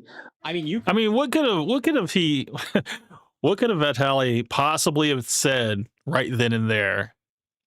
We could probably speculate. You know, he probably, a public defender. Thank you, Cook Benny. That's what I was trying to say. I don't know why I couldn't think of it just now. But yeah, so the what could Vitaly have possibly said right there? You know, like, hey, I'm really sorry. It's just a prank. It was just a prank, bro. I mean, I don't know, man. It's just like, dude, come on now. You're probably best to just not say anything right now. Like, just soak it in, get comfortable. You know, and I know it sounds hard, man, but you really gotta you just gotta understand that the next 25 years, possibly, of your life is just gonna be in the jail system, bro. That's it. That's it. See Vitaly's disappointment there. This is such an insane situation that's just so incredibly self-inflicted, like so many of the other stories that we cover. Why would you ever do this to yourself and to other people? But something I was not expecting was being credited by the police for arresting him or for finding out about this. Because here a day ago, the Taguig City police station posted criminal charges filed against YouTuber Vitaly over viral BGC incident. The Taguig police station has taken swift and divisive action in response against a viral video involving Russian-American YouTuber Vitaly, who is now facing multiple criminal complaints following an incident at Boniface. Sonic Mindscape has entered the chat. Welcome, sir. It's just a prank, bro, or magical words, Lil. Yeah, man. Maybe in an IRL stream it's magical, but when you're being perp-walked in front of an entire country, you know, on the news, and you know, you got the Secretary of the Interior right there, and he's just like, no, you're not allowed to talk, and you just want to sneak it in. You're like, look, if I say this, if I just say it was just a prank, bro, you know, maybe it might work. Maybe they'll be like, all right, we'll let you out, we'll let you go. You know, if it was just a prank, we'll let you, first time, you know, it was a first time offense, we'll let you go. global city that drew widespread public outrage. Authorities immediately launched an investigation after receiving reports from local residents and security personnel who allegedly harassed the foreign content creator. Police gathered statements, reviewed complaints before the city's prosecutor's office on April 3rd, 2025. They also coordinated with hotel management and local establishments in the area to secure evidence and ensure accountability. The incident stemmed from a video posted on April 1st, 2025 by the YouTube channel Atozi titled "Scumbag IRL Streamer Destroys His Life in the Philippines Live." The video we're watching right now, this is the this is the video that they went off of. It came out about 5 days ago, and they used it as evidence to pretty much file all of their claims. So yeah. That title aged very well now. Was not expecting to see my video an official police statement though. I just saw his live stream and I was like, there's no way this guy's this stupid to be doing that there. So I made a video on it. The video, which has reached over 600,000 views, shows Vitaly aggressively approaching and filming people in the street in Taguig. Vitaly, 32, was reportedly staying in a hotel in Fort Bonifacio during the visit. On March 31st, around 11 a.m., he was seen walking along Bonifacio High Street where the incident took place. He was caught on video confronting several individuals while making live streaming content for social media. According to reports, these affected include security guards and— Oh, so he did it on March 31st. So he did it the day before April Fool's Day, and then he got caught 2 days. He caught like 2 days after April Fool's Day. So unfortunately, they didn't catch him on April Fool's Day. That would have been perfect. Workers in the area. One guard said that Vitaly forcefully pulled his ID from his neck. Another worker said that the YouTuber took his hat without permission, while a third, also a security guard personnel, claimed that the foreigner tried to grab his service firearm. Yeah, okay, so I mean, that is a serious charge. Recognizing the suspect's foreign nationality, the Taguig police also coordinated with the Bureau of Immigration to determine possible violations of immigration laws. A formal request was sent to the BI for updates of the YouTuber's current status for guidance and further action. Taguig authorities have issued a strong reminder to all visitors and online content creators to respect local laws, warning that actions meant to harass or humiliate people, whether it's on camera or not, can have serious consequences. The Taguig City Police Station assured the public that they're continuing to monitor the case and are committed to protecting residents from similar incidents in the future. I mean, K5 says, you have 666 subs, man. A very metal number. Bro, it's, you know, people think I'm evil, but I'm not evil, okay? I just happen to have an evil subscriber count. That's all it is, man. We're just facts over here, man. We're not spreading hate. Shout out the Philippines for handling— You know, that's a funny thing, man. A lot of people, they messaged me either on Instagram or they messaged me on X, and they're like, "Hey, man, the book was great, man. That was so fucking funny, man. I appreciate it." And I was like, "Hey, man, I appreciate you, man." And then he was just like, "Yeah, man, I want to see more." I was like, "Dude, subscribe to my channel, dude. I'm still..." And I was like, everybody that like said that, I was just like, "Hey, man, I appreciate your support. I appreciate your support." You know, I just kept saying that, and then it's like I got one subscriber out of the whole thing, and then before this live stream started, it went back to 666. So I might be at that number for a while. I might have to earn my way out of this evil subscribe count, but until then, man, we're just gonna be keeping it metal over here, bro. It is what it is.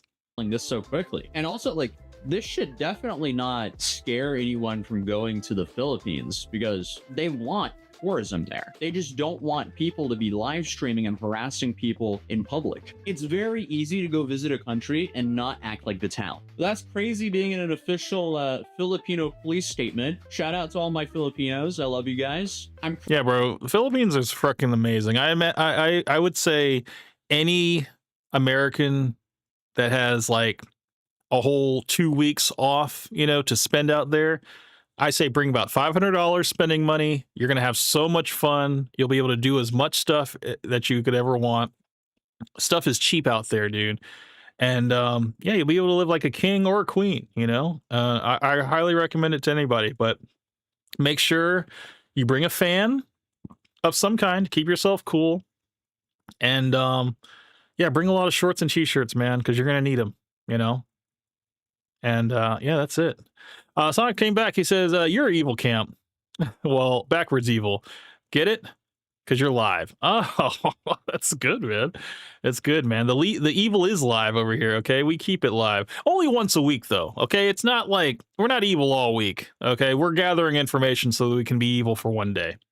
currently in a different setup, as you can see, because I'm currently traveling to go to yet another crazy influencer trial. I guess we just do that now. I've had a lot of fun doing it. So here we're going to another case tomorrow. And Okay, so shout out to Tozy. This guy, I actually had to subscribe to him because I wanted to do more more of a deep dive into the whole Johnny Somali thing.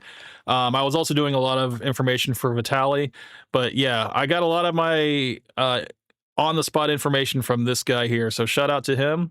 The next thing we're going to talk about is Mr. Brian the Lion. Let's see how much time we got left. We got an hour and 22 left. Let me see. Make sure. Oh, I'm sorry. Before Brian the Lion. Brian the Lion's going to be last. Let me make sure. Is this right? Okay, Brian the Lion. Okay, yeah. So we got to keep this one. We're going to do Omizi next. And I believe Omizi, he did coverage on this. And I was trying to think of the reason why his video was the reason why I wanted to show it.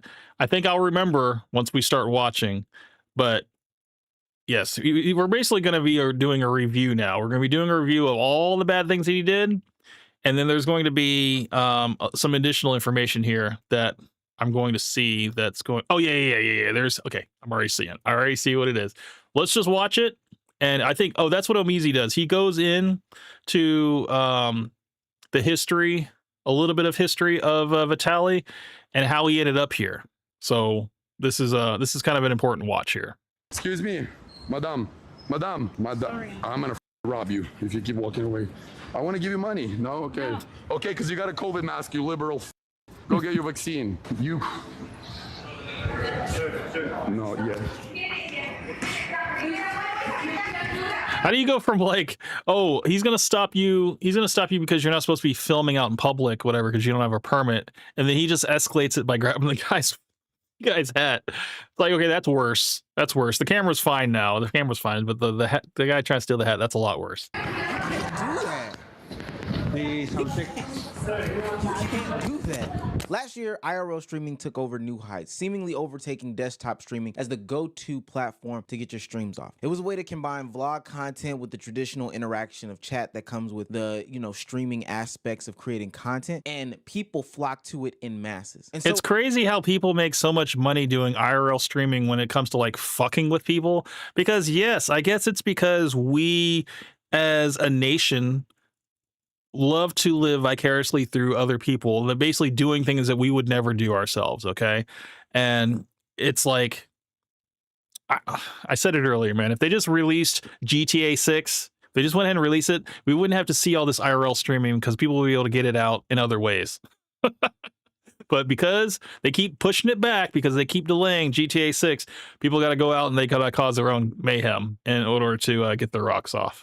in an attempt to make it as creative as possible, we saw a bunch of people do a bunch of different things, but that specific niche of nuisance streamers arose because of their ever so disgusting behaviors that they constantly did to the general public on a day-to-day basis. I mean, there's too many people that fall into this category to count. You know, we have DDG, we have Deshae Frost, Kai Cenat stepped into it, but those are the more positive, and it's crazy because I'm putting Deshae Frost in that conversation of positivity, to say that they are the nuisance streamers that I'm talking about. There was that one little kid who was on the boardwalk who stole food from innocent bystanders' plates. There's obviously Jack Doherty, Johnny Somali as well, two of the worst, but Vitali has to be in this same exact conversation with these guys. Vitali is a longtime streamer who went to Kick because, you know, Twitch's free speech stuff, which a lot of people did over the past couple years, and it's honestly backfired on them. He recently got back into people's algorithms by replicating that whole catch a pred trend that was going around last year. Oh, now I remember why I played this video, because this video has Myron's take on it. That's why I wanted to play it. That's why I just remembered. But he quickly wanted to do his own thing, so he ditched his whole team and went overseas to just act a damn fool. Go let them know that the villains, they're thinking that I'm not gonna come back to the streams. I have no team to control me. I'm myself right now. So his team that he was talking about, that he's referencing, was his IRL team in America, in Miami, that was doing the catch in a child adult situation streams, whatever. That whole team has left, has all dissolved. So now he's a man on his own now. And you will see. You think shaving head and pissing on their face was too much? I'm coming back ultra demon time, 1000x Splinkle Ball demon time. This is gonna get Conor McGregor 1-2 hook, left, right, done, bro. Knocked out everyone, bro. So nobody gonna beat my content. I'm already getting licenses to become a police officer. Well, you will see. You will see. And I'm not gonna be a racist police officer where I'm gonna be shooting black people. I don't know if that was What? See, even though I watched this video, I forgot that he said that he's getting licenses to become a police officer. That's funny. That's hilarious. AI or maybe some computer glitches. The woman and Vitaly looked mad scary in this. Like just their facial expressions. If you just pause on their faces, they look f***ing creepy. So with just a cameraman in a dream, Vitaly hopped onto a plane and took off to go across the world with his strange fascination for peds. And what's crazy is we all know that these preds that he's catching aren't necessarily real. These are fake skits. I mean, we see him with the likes of Akon doing songs and dances talking about locking him up. Like nobody believes that that's real. But nonetheless, just like other Yeah, the majority of the people that he caught on the show, they were never actually arrested, which, you know, kind of crazy when you think about it. Sonic Mindscape came back and say, "Hey, Camp Benny, yeah. The more I think about it, the more I realize how Fresh was more important than Myron. You guys were just wrong on the whole level." Oh man, you know, I will concede that point, okay? Because after writing the book, I found out something about my, just through my research, that the whole point of Fresh was to prop up Myron and make him seem smarter, which is why all the fat and dumb co-hosts that he has, on that show are to prop up Myron to make him seem more intellectually superior. So, and, if you don't have somebody there to say something dumb, to say something, that people are going to talk about, yeah, it's basically getting the name out, the word out on the podcast. And everything that I said in that book is true. It's like even people that don't like the podcast are still going to stick around to see what dumb thing Fresh will say next. And it's very effective, and he knows his role very well. And at least that's how I interpreted his role on the show. And a lot of people saw it as a good point. So, but yeah, you guys are just wrong on a whole nother level. No, I mean, a little bit of a personality aside. I mean, I think Walter, he's better behind the camera. Okay, that's what BBC stands for. Better behind camera. That's what I'm sticking with. Popular IRL streamers who went across the countries, Vitaly has decided to participate in some of the most outrageous public interactions known to man. Hold on, let me eat her pussy real quick. Sorry. Sorry. No, yeah.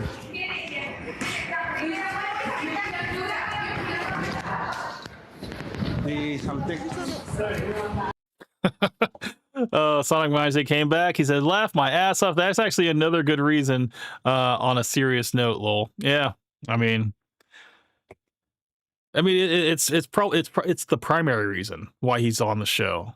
The primary reason why he's there is to prop up and make Myron seem more intellectually superior. And if you don't have somebody there, then it's just Myron ranting. And we all know that Myron, on his own streams and stuff, yeah, he has his niche followers, but in order to get a wider audience, people are a little bit more casual viewers.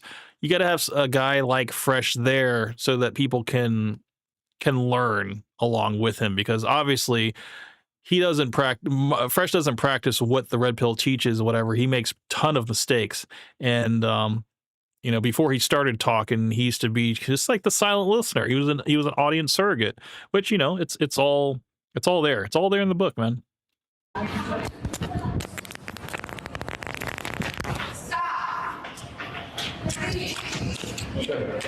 Shut up. Shut the fuck up. What? Who's he talking to? Yes. No. What are you gonna do? Hello. Hello. Hello. Hello. Hello. Hello, Papa, paparazzi, you are best in class on a paparazzi. K5 says, do the BBC, do the BBC. Yeah. You know that Austin Powers song. I remember. Yeah, man, the I think Better Behind Camera, or what's the other one? Yeah, Better Behind Camera I think was the main one. Cuz he's always saying BBC gang, Better Behind Camera gang. That would include Big Mo, Chris, and Fresh. They should all be BBC gang. Coke Benny says, I was working like a Nigerian the whole day driving Uber. Bro, if you did the 12-hour thing, did you get the notification where they're like, okay, you got like 30 more minutes left, and then you gotta actually take a break? Because I've gotten that message too many times, and usually you have to wait 6 hours before you can jump back on the app again. So I know about driving like a Nigerian for Uber, man. I know plenty about that. Papa, Razzi, Papa.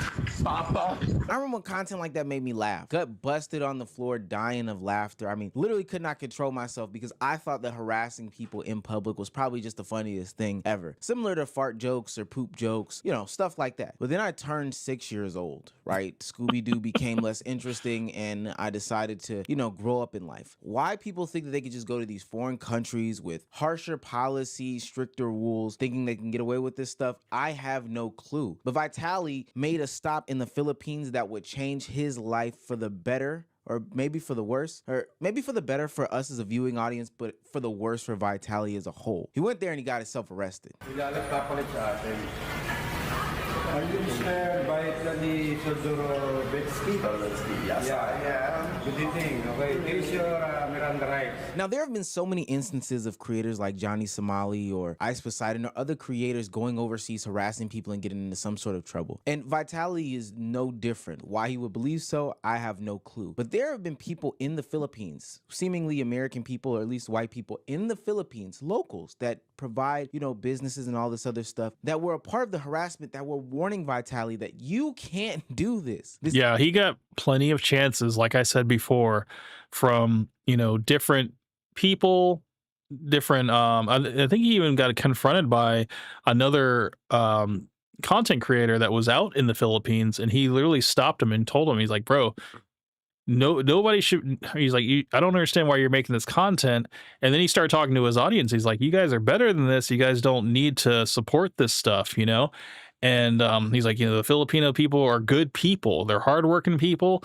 And, you know, it's just like, why? And then of course, that was probably like his final warning. That was I guess the world telling him like, hey bro, you need to chill out, because, you know, you're going to get yourself in a worse situation. And I want to say that happened shortly after he got arrested.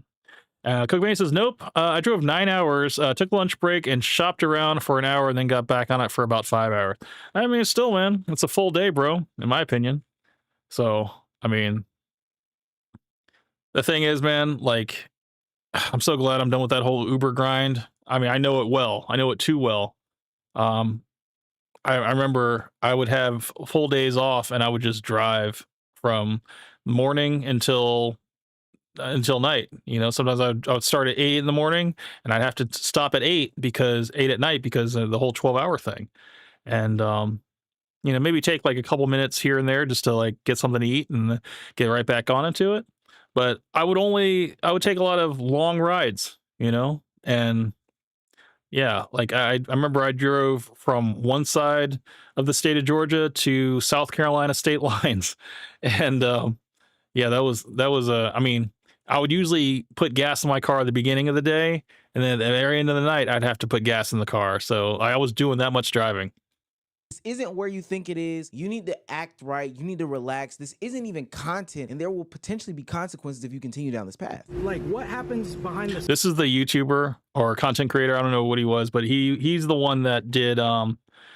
He has, I think, a couple videos now on his interaction with Vitali, and how he was telling him like, "Hey, bro, you don't need to be doing this." Scenes when you're interacting with people here and you're messing around with them. I know it's a joke to you, but for the people here, they work hard, bro. And guess what? And I tip him. What do you do? Exactly. I run a software company and I provide housing for the So locals. you came just to talk shit, right? I'm not talking shit. So why I'm you asking you why even make that content? Can't take advice. Genuinely. You can't even take advice. Like I'm speaking up for a large majority of people. Shut the fuck up, because I do whatever the fuck I want. What are you gonna follow me? I'm not gonna follow you. I swear to God, have bro. A real conversation. And I don't want to have a conversation. I don't want to have a conversation with you, bro. Hey, what? What are you gonna do? What am I gonna do? Yeah, I'm gonna tell your viewers that you guys are better than this. You don't have to watch people fucking with others and putting them down. You need to lift people up for a living. This is what you call like the universe reaching out to you and saying, hey, you know, you are right here on the brink. You are about to fuck up your life forever. I'm going to send the person to just give it to you straight. And whether you want to take that advice or not, this is going to be the turning point. And whether, you know, now you need to make a choice. And what do I do? You haven't watched all my I vlogs? have watched your streams and you're a piece of shit. And I came here to say that to everybody. You're a literal piece of shit. Perfect, amazing. Jesus loves you too. Now that guy is a little weird because he did ultimately go on to create a YouTube channel based off of the interaction that he had with Vitaly. So I can only say that he's in it for the content as well. Now, some people may call me a hypocrite because I'm over here making content about Vitaly in a similar manner, but nonetheless, he is in the Philippines actually white knighting for them. But what he's saying is actually justifiable. These are hardworking people who don't need to be harassed or accosted in the middle of the street. Like, yeah, Filipino people are so accommodating. That's one of the things why I was suggesting for anybody from the US to go over there, is because you'll experience hospitality on a whole nother level. You know, they just want to see you happy. They just want to see, you know, I mean, if you know somebody over there, you know, they will feed you or maybe they just want to make sure that you're having a good time. And I mean, I don't know if every country is like that. That's as welcoming like that. You know, usually if you go to another country, people are kind of cold to outsiders, you know, to foreigners. But I think that's the difference between that and the Philippines. They embrace foreigners and, you know, they welcome them with open arms. what is eating the box of a mannequin or taking the hat off of a police officer? How is that in any way, shape, form, or fashion any sort of content? The only thing I have to say about these people that do walk. Now that YouTuber looks like a scrawny version of Mother's Milk from The Boys. I don't know that one. I don't know that one. I know of the show, but I haven't watched. You said from The Boys. I haven't watched that show. I only know about the guy that is, I guess, like he's kind of like the Superman character, but he's like an evil Superman. I've only seen him in like memes and stuff. Walk up and try to confront these streamers when they're doing this dumbass shit is that it doesn't do anything. And honestly, the only thing that you're doing in the moment is providing content for them or potentially for yourself later down the line. So what do you want to talk about? Swing or not? Like, Johnny Somali. nigga gonna come up to me, bro, why you being racist to other people in other countries? For money. For clout. I've said it many times. I don't give a fuck. I have no morals. I'm a fucking sociopath. I don't give a fuck. Now, the rise of mental illness and people that are refusing to get medication and get help, and just, you know, they're actually being enabled by their fans to, you know, to keep going because they keep getting donations. It's like it's a vicious cycle, because once you start making money off of being a shithead, then now you have to top yourself. You have to come back even harder next time. And I just realized Johnny Somali has like 5 stars in the top right corner of his video. Maybe kind of it's like GTA. So like the more stuff he goes, like the more stars he gets. I don't know if that's even a thing, but well, that picture, picture that YouTuber, but buffer. Oh, okay. All right. Gotcha. Yeah, I'll have to look that up. Mother's Milk. I'll check it out. Put this in your next YouTube documentary. I don't give a fuck. It's amazing how on one end of the spectrum, we have somebody like an iShowSpeed who is going to other countries that we are literally right now having a tariff war, a trade war with, as we speak in the United States, and doing his own goodwill efforts, you know, putting his foot forward to make sure that there are at least public relations that are good for the American people, especially black people and the Chinese people. Now, he probably wants to get back over here before he gets locked out of the country, but that's another story for another day, and that's not this channel. But then on the other hand, we have somebody like a Vitaly or a Johnny Somali or any of these other kick streamers that are going over to these different platforms and literally harassing the public, only furthering the divide between the public perception between Americans or black people. And yeah, I think hopefully these countries understand that these people are individuals, and you know, Americans are not a monolith.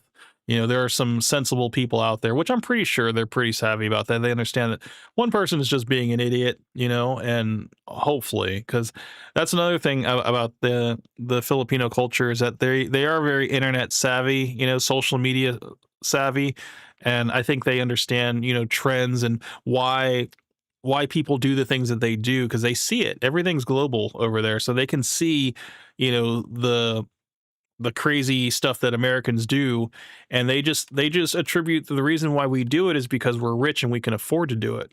When it's not really the case, you know, there's people out here that do it because they have to do it. Sonic Mindscape says, "What's crazy is that Johnny used to be a level-headed YouTuber before he got DIY lobotomy. I'd never seen Johnny Somali before all of this. You know, I never even heard about him until all of the you know, all of the scandals and stuff, and now with, you know, him going over to South Korea. Like I never even knew who he was, and I mean, I knew about Vitaly, you know, being the little prankster streamer. I knew about him, and then I when he came back again doing the, you know, pred streams and stuff, and I think Myron did it with him and stuff. Like, yeah, I was like, okay, that's kind of a good that he's doing, until I found out more that, oh yeah, he's not catching these people actually at all. He's just humiliating them on stream for entertainment, and then he's kind of letting them go or letting them get away. So Sonic came back. He says, well, that could be the case. However, one more person. Yeah. Yeah, man. Like I said, with Vitaly, I don't know if it's drug induced or if it's just like, you know, something has snapped in him where he's like, oh no, this is what I have to do because I can't do what I was doing before. I have to revert back to my old ways, the old ways that actually worked. And, you know, he got a little bit of validation for it. People were paying him and stuff. So, Cabo says, let me guess. Myron defends Vitaly. Oh, it's coming. It's coming up. It's coming up in this video. So yeah, because, you know, I guess let's just speculate already. Myron's gonna be like, look, we work together, okay? I know his character. Yeah, I think he's a good guy. What else could he say? He's gonna be like, look, I know that he probably wouldn't do this and stuff.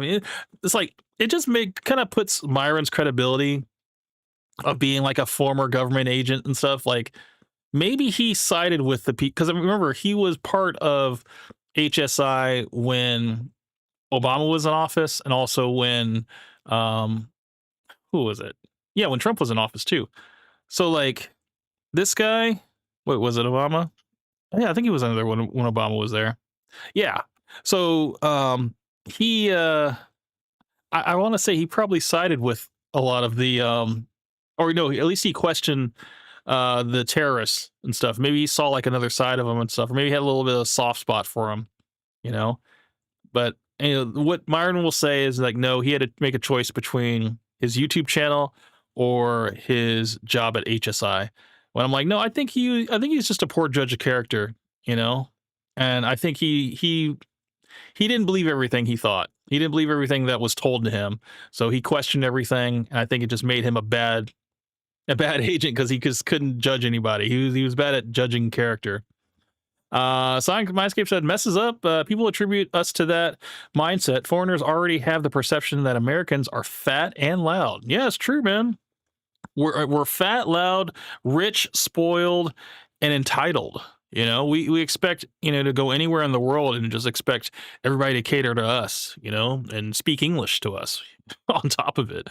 It's really sad, man. You know, like I at least whenever I travel outside the country, at least wherever I'm traveling to, I make sure that I can, you know, bring a book so I can speak conversation English, you know, or the language, you know, and just try to, you know the customs, know the rules and stuff, and not act like a entitled American idiot, dude. Like that's the worst, man. Like I know that's the last thing I want to do is give America a bad name through my actions.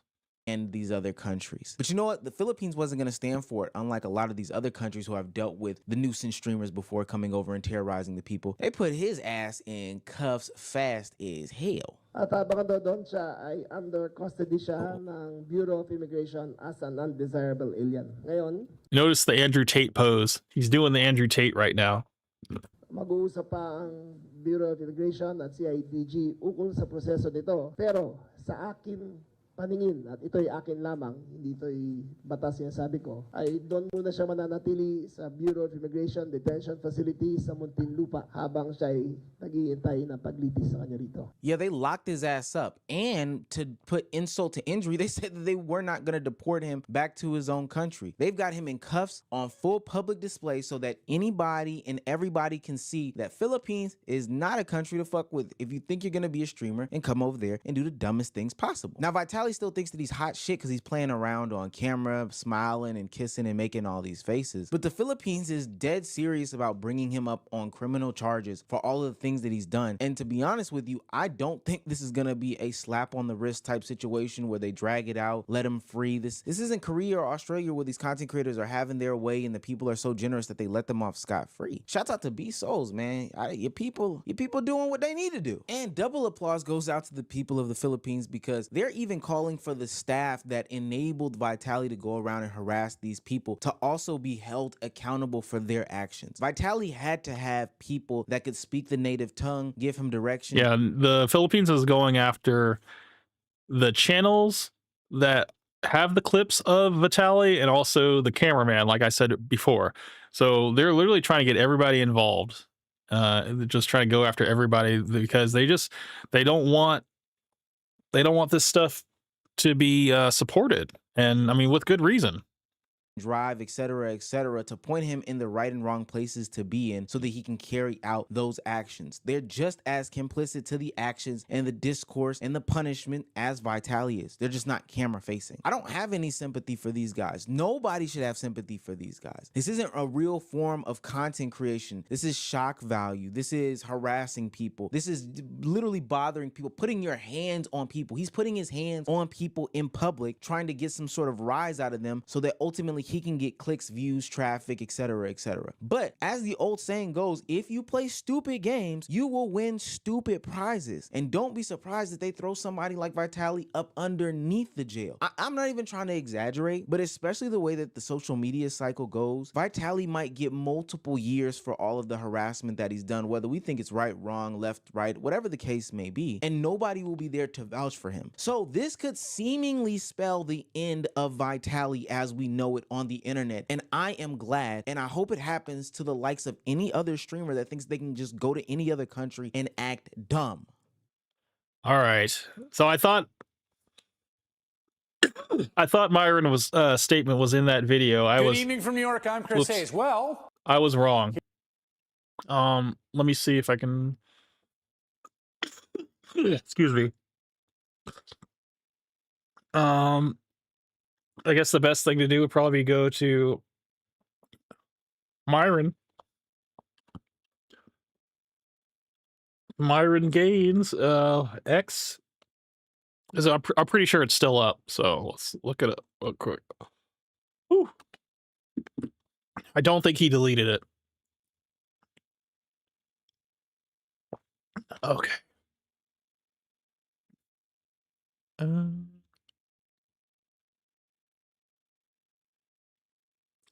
April 11th. Okay. I forgot that Myron, he makes a point to like tweet like every hour on every hour, so I gotta scroll back a little bit.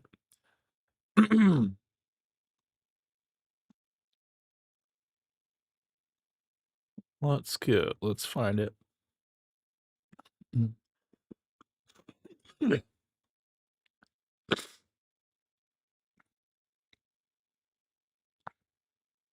Bear with me, guys. I will find it. Okay, here we go. This is it. Let me just zoom in for this so you guys can read it. Wow, WTF. Vitaly is a good guy. It bothers me to see this happen to him after he made such a huge change for the better in his life. He stopped drinking drugs and was catching really bad pedophiles and was growing fast on Kick. Then he was creating problems in the Philippines by being a nuisance streamer like Johnny Somali. I don't know whose idea this was at Kick. There we go. Not taking accountability right here. Someone at Kick headquarters basically put Vitaly up to this. This wasn't him. This was complete mind control. This was an awful move, and put one of their top streamers in serious trouble. This press conference proves it's obvious the Philippines is going to try to make an example out of Vitaly. I hope Vitaly gets out and makes a U-turn in his content. He is talented and does not need to make problematic content like this to get views. And yeah, of course, Myron is gonna. There you go. Myron definitely defends Vitaly. There you go, Cabos. Just wanted to show you that. All right, so we have 2 more videos left. Let me make sure this is the right one. This one, and then there's this one. Yes, this is it. I think this is it. Is this the update? That's 1 day ago. This one is. Wait, is this the same one? It's the same video. I'm an idiot. Okay, it's the same video. All right, we have 1 video. There it is. This one is by Brian the Lion. Now, this one will kind of give you the image of Filipino prison. So, for those of you that have no idea, here you go.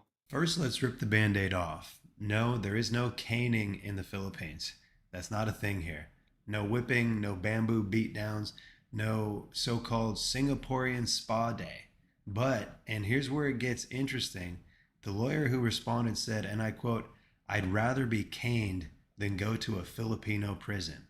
Now, I don't know about you, but when a native legal expert basically says, "Whip me like a naughty schoolboy rather than lock me in there," it Sonic Mindscape said, blaming Kickstaff is wild. Yeah, that's the thing. Myron will always take it off of the actual person and say it was the surrounding people around the person. And instead of like, no, dude, you got to remember, yes, he was streaming to Kick, but nobody put him up to do what he did. Okay, he did all that on his own because that was stuff that he has history in doing, and because he realized that he can't catch PDF files anymore, he's like, well, let me just revert back. So that was his stuff.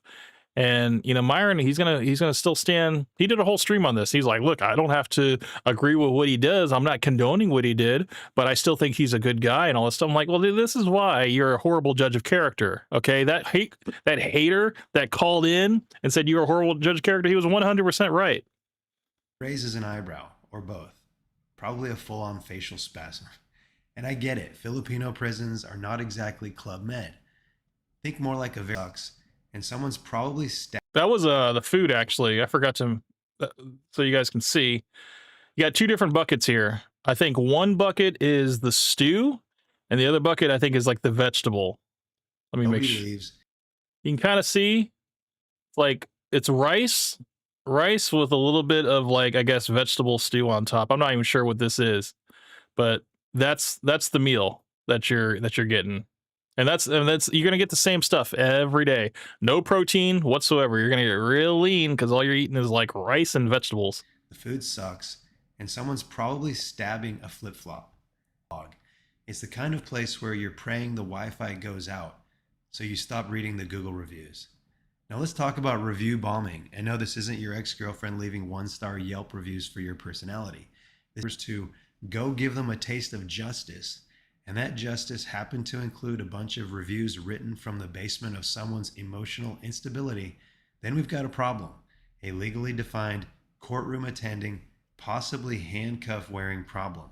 Yeah, he has himself on video telling the chat to review this restaurant because I guess they kicked him out or something like that, or they're the ones that are prosecuting because he stole their fan. That give them 1-star reviews, say that their stuff was terrible, and just kill their business. Basically, that's a big deal in the Philippines. You don't do that, and that's criminal. There's the criminal prosecution. It's going to happen because of that. That's another major law. Now, some of us, you know who you are, trying to attend the actual is showing up like it's a Black Friday sale. You need a special permit, a golden ticket, an adult signature on your field tip form. Something to prove you're not just there for the free drama. No, bro, did you see what he did? Reactions. Just pure Boring as hell facts. He stood. He blinked. He said, "Not guilty, Your Honor." That's it. That's the content. It's not exactly going viral, is it? It's like being at a concert and you're only allowed to do it and ready to cause minor emotional distress. Now let's talk about the cameraman, everybody's favorite, Filipino Sly Kane, Christopher P. Dantes. There you go. There's his name, Christopher P. Dantes. Sly Kane, I believe, is his screen name, and they have not caught him yet, but they are on the lookout for him. And if they do get him, they're basically going to get him as an accessory to the crime and 15 years minimum. Yeah, that guy, the human tripod who stood by, filming the chaos like he was auditioning for a Discovery Channel crime special. Someone asked if he could be charged with treason. And look, I admire the imagination. It's giving Shakespearean levels of betrayal, but no. Treason is a war crime. And unless this guy declared war on the Philippines using a Canon DSLR, it ain't happening. But, and this is important, he can be charged as an accessory, which, legally speaking, is like being the guy who holds the bag while your friend robs the bank. You didn't say anything, you didn't stop anything, you were just there, like moral support for terrible decisions. So for all the stuff Vitaly's accused of, harassment, intimidation, threats, Sly might be on the hook too. Not for swinging the sword, but for cheering from the sidelines with a camera and questionable life choices. Which one applies? The answer is yes. Both. Neither. I don't know. It's a buffet of legal options. As if someone said, "What do you want for dinner?" And the chef replied, "Everything, but also nothing. And we'll let the waiter decide." Yeah, basically the government will decide which penal code to go with, whether it's going to be, mild or severe. Whatever one gives him the most jail time, that's the one they're going to go for, because they're going to go for the maximum amount of a sentence for him. So just know that. That's the Philippine legal system. Again, I'm not a lawyer. It's a little bit of this, a dash of that, and a giant shrug in the direction of due process. The lawyer put it bluntly, there's not one clear code. It's like jazz law, improvised, interpretive, legally binding, but only if you squint and say a prayer.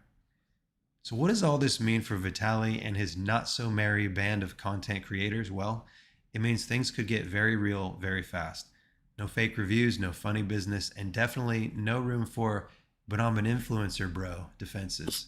It's just a prank, bro. The camera's right there. That stuff works in the West, in America, where I'm from, where clout gets you a brand deal. Here, it might just get you a bunk bed in a concrete sauna with a guy named Jose who doesn't like vloggers. Look, I'm not saying Justice in the Philippines is a reality show, but if it were, the ratings would be phenomenal. We've got influencers, legal drama, moral gray areas, and just the right amount of international scandal to make CNN raise an eyebrow. And what's wild is how many people still think this is all some kind of YouTube stunt. Like, relax, Brian the Lion. It's just content, bro. It's all fugazi. It's all orchestrated and set up. Yeah, tell that to the judge, because when the Filipino justice system comes knocking, it's not looking for likes and subscribes. It's looking for facts, responsibility, and maybe a toothbrush that fits in a back pocket. Google it. Here's what you need to know. Vitaly may be in hot water. Not the good kind with Epsom salts and lavender oil. The bad kind with steel bars and a roommate who snores like a jet engine. We're talking boiling the frog hot water. Review bombing is not a joke. Fake reviews aren't just annoying, they're criminally actionable, especially if you encourage them. So unless your next upload is a heartfelt apology written in Comic Sans font, you might want to consult legal counsel instead of your Discord mods. Filipino prison is a place that makes caning sound like a warm hug. Caning is getting hit with a big stick, by the way. It happened to a kid from America during Bill Clinton's presidency. He went to Singapore, he stole a stop sign, and he got 9 lashes. Flesh flies off your body with caning. I want you guys just to take that in for a second. Chunks of skin flies off when you get hit by sugar cane or bamboo rod. It's seriously it's not good. And then the fact that the lawyer said he would rather be caned than to go into a Filipino prison, that says a lot. But it doesn't happen in the Philippines, alas. And if a local lawyer says he'd rather get whacked with a stick than locked up, I believe him. That's the kind of Yelp review you don't ignore. But here we go. Attending the trial is possible, but don't expect front row seats and a Q&A with the judge. This isn't Coachella, and neutrality in coverage means no spicy takes inside the courtroom, just facts. Bland, lukewarm, courtroom, monotonous, Brian the Lion facts. And finally, accessory charges are real. Being the guy with the camera doesn't make you invisible. It might just make you a co-star in a legal drama you never wanted to audition for. What was he thinking, honestly? And to the lawyer who took the time to answer these questions, respect. Thank you. You're doing God's work. Or at the very least, you're helping out a lot. So let's talk about this fun little game of choose your own legal adventure that the Philippine system seems to be playing. You thought you were getting one penal code, maybe two if it's a special occasion. Nope, they can use all of them. It's like the legal version of all you can eat, except instead of unlimited shrimp, it's unlimited criminal charges. You get an article from the revised penal code, you get a clause from the special penal code, and then they're all coming for you like a buffet of regret. This isn't in a situation where the court gently picks between option A and option B, like a law-abiding diner choosing between chicken or beef. No, this is option all of the above. And it's not even multiple choice. It's just, yes, Oppo. They're allowed to mix and match the harshest interpretations like it's a make-your-own nightmare workshop. And weirdly, it kind of makes sense. There's something beautifully chaotic about a system that refuses to be boxed in by a single set of rules. Like I said, it's jazz law, improvisational, emotional, slightly unstable. Now, for those of you wondering where Vitali first got his accommodations, welcome to Camp Bagong Diwa. Sounds fancy, right? Camp, like summer camp. Maybe there's a lake, some crafts, underwater basket weaving, kumbaya by the fire. No, not that kind of camp. This is the kind where your bunkmate has a neck tattoo that says no snitching in 3 languages. And maybe a teardrop tattoo. This place is supposed to be the holding area for foreign detainees. Supposed to hold 100 people. That's cute, right? But 6 months ago, it was already packed with over 300. That's not just overbooked. That's sardines in a can praying for air circulation. And in this case, the sardines all speak different languages, and none of them are particularly thrilled about the meal plan. There's a kind of claustrophobic poetry to it all. A facility built for the... Now, I can speak to this, not being in Filipino prison, but I can say just riding in, transportation. They have these vehicles called jeepneys that they're kind of like, they're like smaller than shuttles because you can probably fit about 12 Americans in there, but they can fit about 20 people in there. Everybody's like one cheek in it, and sometimes they'll have people hanging off the side and in the back.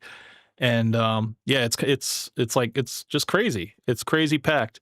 And when you have that many people in such a small confined space, the body heat increases it by whatever temperature it already is. It's already 90 degrees out, 90 degrees plus. And then plus you got body heat on top of that, and you're in a enclosed space. It's not good, man. So to be in a enclosed space like this with maybe 50 to 60 people and a pen that could probably comfortably fit maybe about 20 to 25 people, it's like, that's awful, man. That's miserable. And to have no AC, that's not good, man. But because the number of people arrested keeps going up like it's a viral trend. It's like FOMO, but for crime. One guy gets deported and 5 more pop up like it's a casino-themed hydra. Write that down. And the system, well, it's doing its best, which is to say it's duct taped together with prayers, paperwork, and the eternal hope that nobody asks for toilet paper. Because the minute you do, everyone remembers you're not here for a vacation. You're here because you thought international crime sounded like a travel blog. And now eventually, if things really go south, Vitali's next stop might be a real Filipino prison. Not the holding cells, not the air-conditioned for foreigners prequel, the big leagues. The main event, ladies and gentlemen. The full cultural immersion program that nobody asked for. And these prisons, how do I put this delicately, look like a survival game set in a sauna, except instead of winning immunity, you're just trying not to step on anyone's toes. Literally, because there's no room. Everyone's stacked on top of each other like the world's saddest Jenga tower, and the guards are just hoping nobody topples. The thing about Filipino prisons is that they're not just crowded, they are inventively crowded. Hammocks are made out of rags strung from one bunk to another.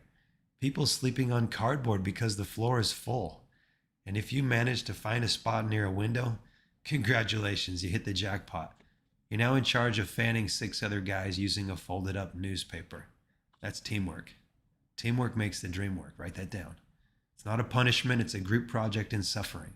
You know, I'm not trying to throw shade on the entire justice system. I do not make the news. Brian the Lion only reports the news. That takes energy, and frankly, I'm on my second coffee, but let's be honest. If you've got a detention center built for 100 holding 300, and that's your better facility, you start to wonder about the worst ones. And then you stop wondering, because curiosity may not kill the cat, but in a Filipino prison, it definitely gets you shushed. Now you might be thinking, well, at least he's getting due process, right? Sure, he's getting a trial. He might even get visitors if he's lucky and not too smelly. But the reality is, once you're in the system, things move slowly, like molasses. If molasses had a full-time job and 3 side hustles and no motivation or funding, cases in the Philippines drag on. Hearings get rescheduled. Lawyers vanish. New lawyers appear and need 3 weeks just to figure out where the courtroom is. And meanwhile, you're sitting there in your little overcrowded corner, praying someone brought a toothbrush and a fresh pair of socks. But hey, that's justice. It's not about comfort. It's about accountability. It's about making you really, really miss your overpriced condo in BGC and that one Starbucks barista who used to spell your name wrong, but still gave you extra whipped cream. So what do we learn from all this? 1, don't mess around in a country where you don't understand the legal system. Don't do that anywhere. That's just good advice. Write that down. It's not cute, it's not edgy, it's not dumb. 2 detention centers are not Instagrammable. There are no influencers in orange jumpsuits. Orange is not the new black. Just a lot of dudes wondering how their last upload turned into a courtroom transcript. And 3, if you're going to be bold enough to cause international chaos and pandemonium, at least learn how to sleep while standing up. Trust me, it's a skill that might come in handy. And let's continue this warm, fuzzy exploration of the Philippine correctional system. You know, the kind of thing that just makes you want to hug a lawyer and say, thank you for keeping me out of here. We started at the Foreigners Detention Center, Camp Bagong Diwa. Overcrowded? Yes. Disorganized? Probably. Smelling like desperation, instant noodles, and crushed dreams? Absolutely. But now we're on to the next stop on this prison-themed world tour, and this one, it's got character. Welcome to Bikutan. Bikutan sounds like a beach town, like a place you'd visit for mango smoothies and that one surf instructor who never blinks. But no, Bikutan is a detention center that's less surfs up and more don't drop the soap, bro. We get a little peek inside, and what do we see? Well, let's just say this place has less elbow room than Manila traffic during rush hour. You could high-five someone with your back turned. They're lined up, standing, sitting, squatting, somehow all at once, like a really sad yoga class in hell. The walls are close, the ceiling's low, the vibe, let's call it aggressively humid. Let's take a look at this lovely place. Lovely, sure, if you think sleeping 3 inches from someone's armpit qualifies as lovely, or at least a new definition of personal space. This isn't the Four Seasons, people. This is more like 4 spoons in a broken toilet. And remember, this isn't the worst yet. This is just where we've started. Now we're looking at Binan. This one's got stats. Capacity, 170. Actual population, 432. That was years ago. That's not a minor oversight. That's a logistical nightmare. That's like... This also means that that number kind of incredibly increased since then. And yeah, it's still only being a capacity of 170. It could have clearly gone over 500 people now. And yeah, I mean, you're literally just crammed in there. And just to show you guys, give you guys an idea, because I don't know if this guy actually does. No, he doesn't actually do like pictures of it. I wanted to show you guys of this Filipino jail real quick, just so I can give you guys an image to haunt your dreams tonight. Let's see if I can zoom in on this. That's okay, let's accept that. Okay. So yeah, you got literally inches in between people. There's a scene that I saw earlier where it was on a stairwell and it was just people sleeping on stairs. Let me see if I can find it. This one. This is the stairwell here. Open this on a new tab here. So it's like there's the stairwell right there. Everybody has their own stair, pretty much. But look at this. This is crazy. I don't, how many people are even in this picture? It's insane. It's crazy. Like,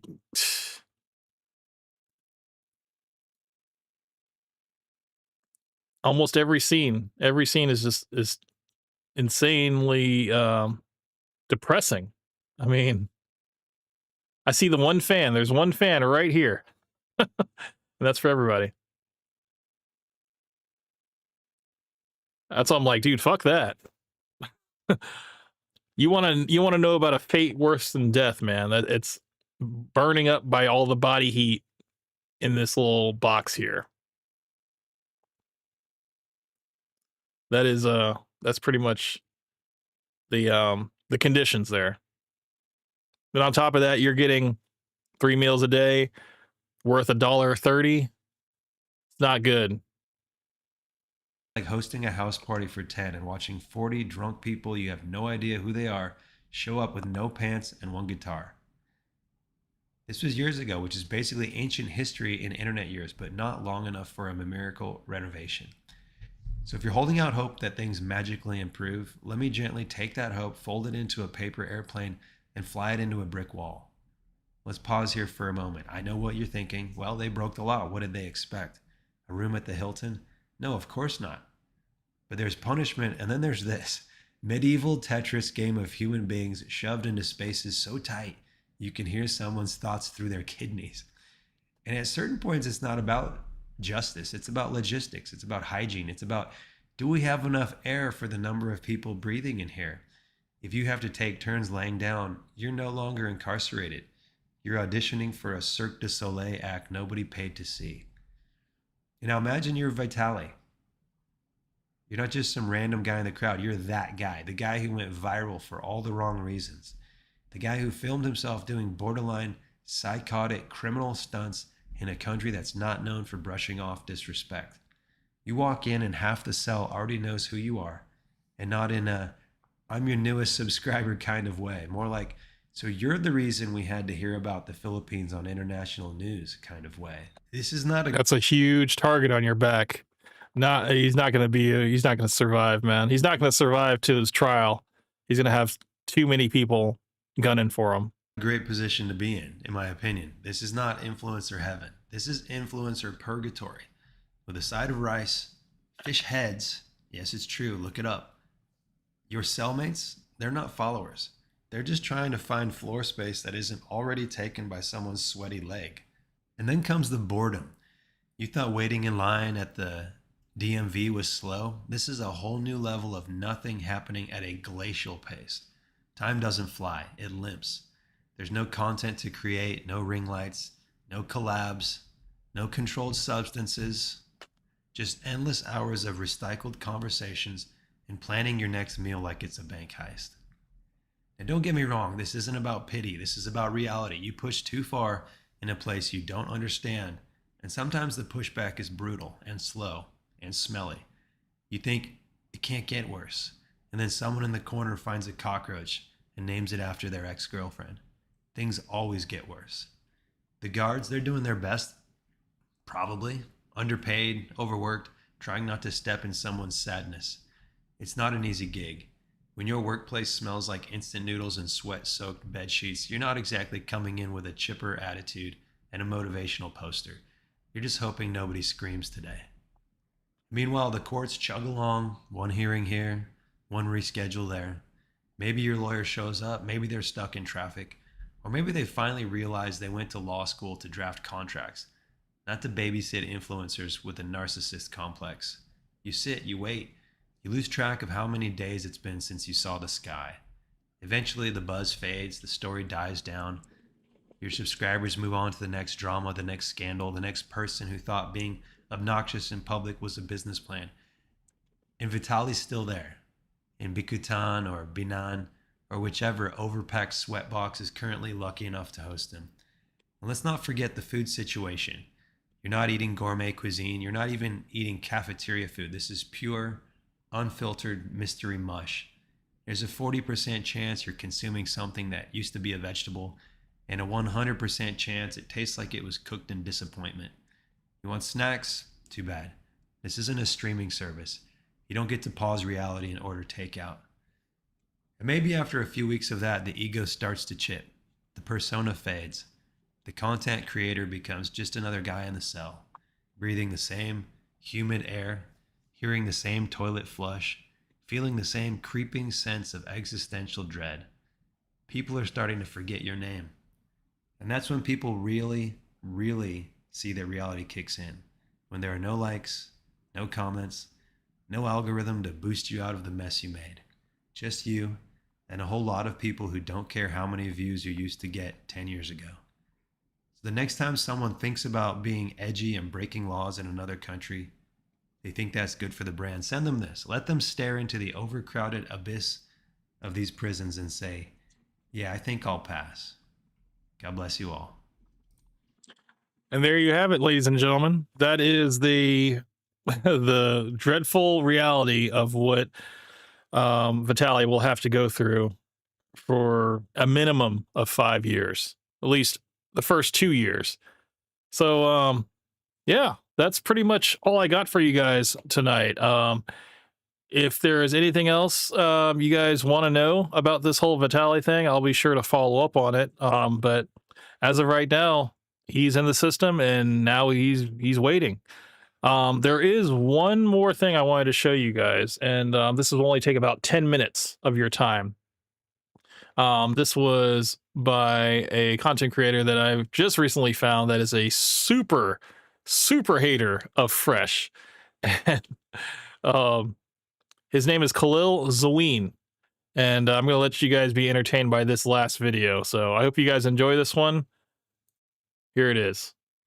So guys, today we're gonna watch Walter the Goomba being the cringy, corny dude he is. I swear to God, guys, I genuinely believe it should be illegal for people like Fresh to start a YouTube channel, especially a podcast. Guys, we can all agree that Myron is funny. He is hilarious. The clips I see of Myron on Twitter makes me cry laughing, especially the ones where he gets on those Twitter spaces debating the persons of color. I might sound like a me writer here, but let's be real. Myron being a podcaster or an influencer was the only path he should have took. He's so good at it. And on the other hand, we have Walter Goomba, who never once made a funny joke. The only time I laugh at Fresh is when he says something stupid or stutters. Saying you don't care about money, right? Initially I don't really But then you're also saying if he has potential and ambition, then one day he's going to get there, right? Yeah, so on some level, you're saying the same thing. Okay. And I'm not saying if you have a stutter, you shouldn't start a YouTube channel. You can still be a likable person with a stutter. But when we look at Fresh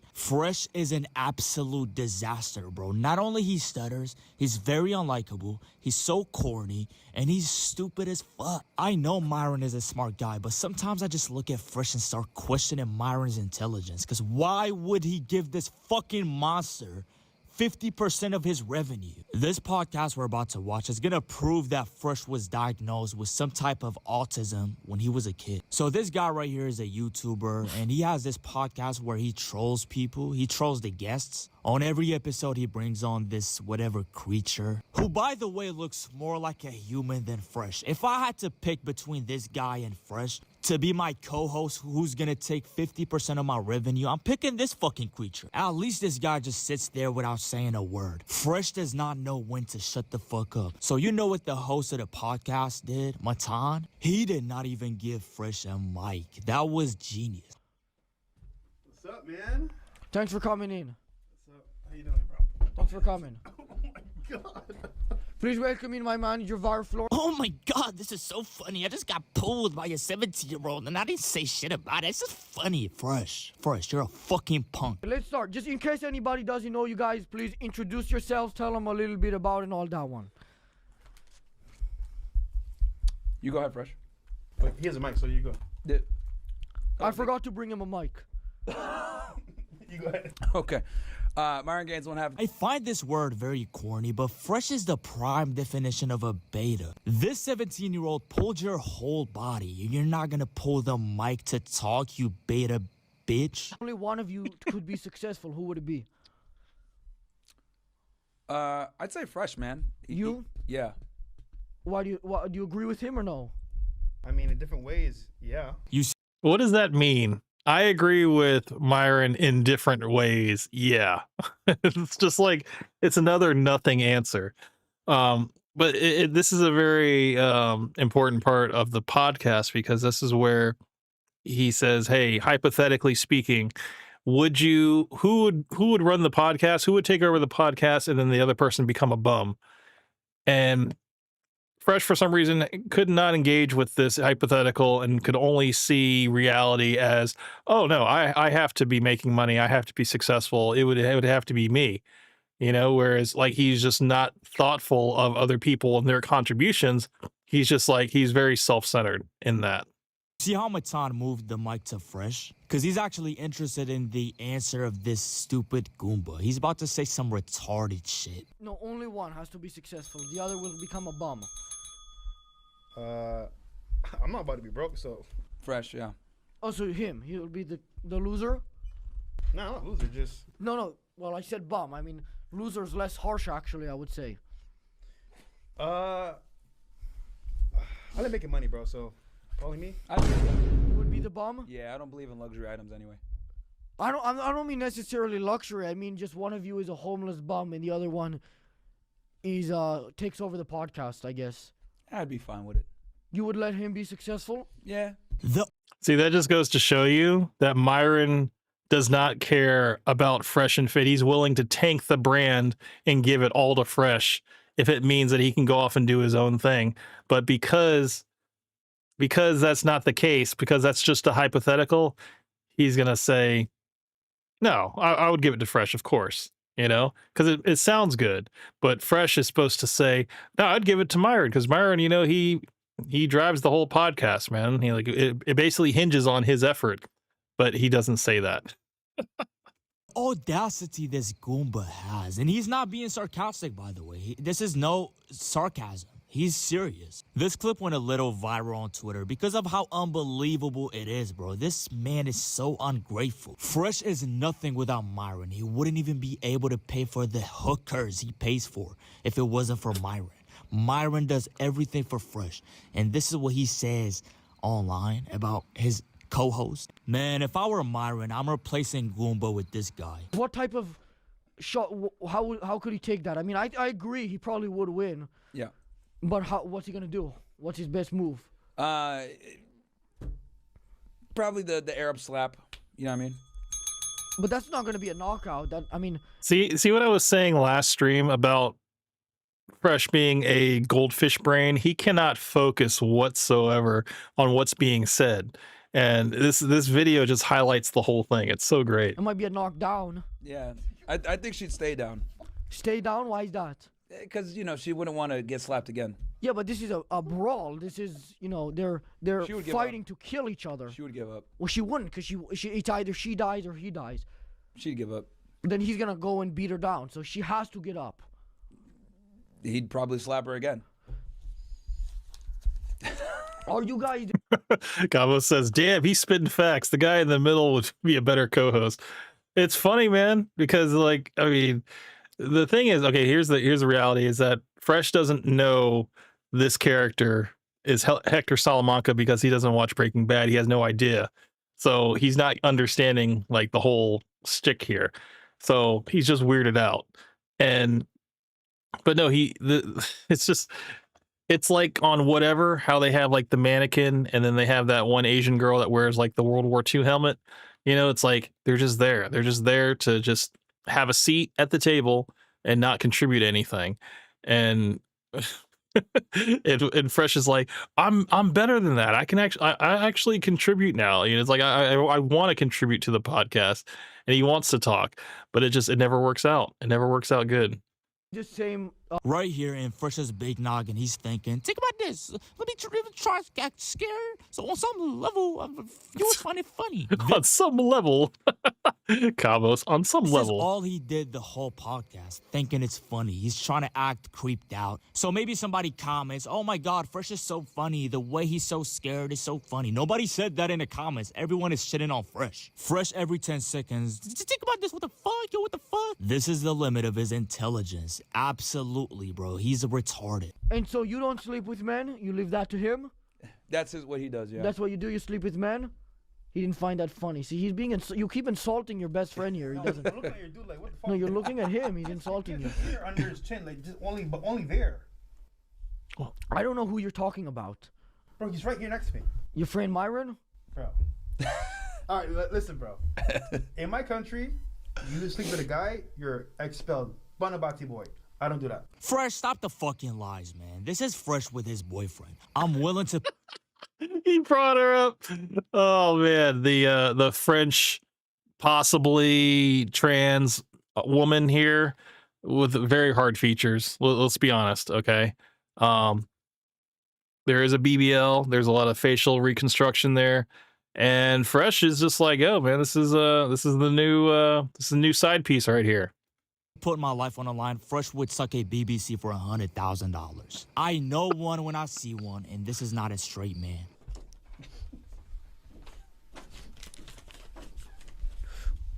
Would it be immoral to catch predators online attempting to meet up with minors and then letting them go for a clean 500? Kawa says, wait, she's French? Is that why he's in France right now? I think I found out that she was French through one of his posts, I believe. Yeah, I think he referred to it as his French piece or something.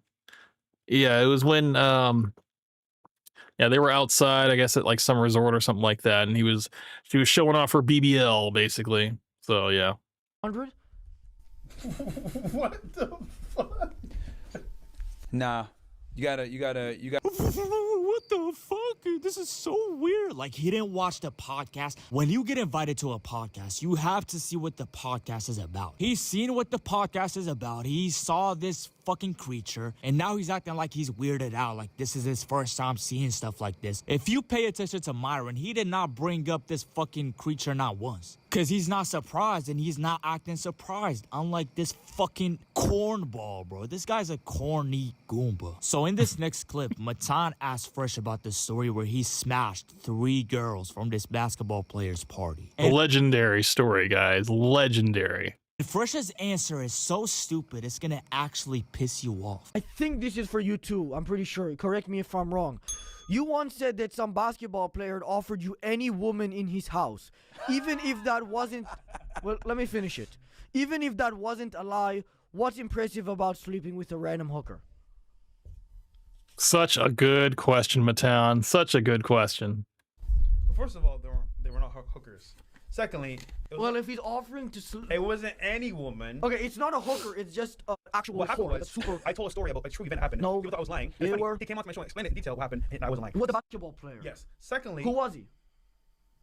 Go watch our podcast, Fresh and Fit. Well, make them interested. Who tell me who it was? That's a dead end, because I exposed that last stream that if you go watch the podcast, he doesn't say the name out of protecting the guy's identity. So him telling him to go watch the podcast is a dead end. That's not going to lead him to the answer. Was a player for Chicago Bulls, and Michael Jordan? No. So who was it? Go watch and find out. Well, tell them so they know what to look up. What are they gonna look up? Fresh and Fit NBA story. And yeah, but then they're gonna just get the Moist Critical video. What's the name of the? Look them up.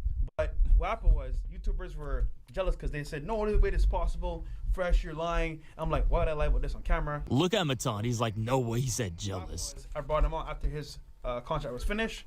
He was overseas, and he spoke about what happened at the party. And it wasn't every girl. He just said, "Listen, bro, the house is yours. What do you want to do? Pick who you want. Go do your shit. Pick who you want. Pick any regular girl that you want, and she will sleep with you." I don't think so, Fresh. I think you were in a house full of hookers. That was it. So you think that they thought that story was fake because they were jealous? Yeah, of course. Are you insane? A little bit. Yes.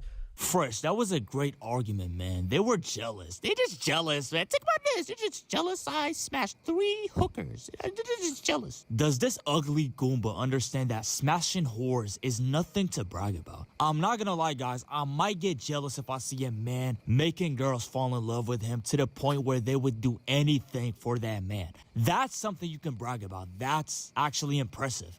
Smashing whores is not impressive, Fresh. Do you not understand that? Calling people jealous for something like that shows the kind of retard he is. He's so stupid. Even the girls they bring on the show have better answers. Fresh, you're so stupid, man. Stop. Certainly not like a valuable woman, you know what I mean? What do you think? Can you weigh in on this? I wasn't there. Yeah, but weigh in on the situation. I hate Myron's answer here. I just hate it because he always likes to play neutral, and this is just him playing neutral. I believe it. I'm not asking if you believe it. I mean, I'm asking what would be impressive about sleeping with that type of person. Well, all the girls are hoes in Miami, so. Yeah, pretty much. I promise you guys, in Fresh's head, right here, he's thinking, he's killing it, man. Everyone is laughing. This weirdo is so delusional, he thinks he's funny. Fresh, you look like a creep. You better be thankful hookers exist. Because I swear to God, no girl in her right mind would smash this.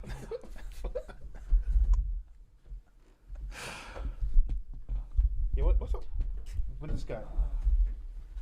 I like the Breaking Bad reference, though. That was a very, very good touch.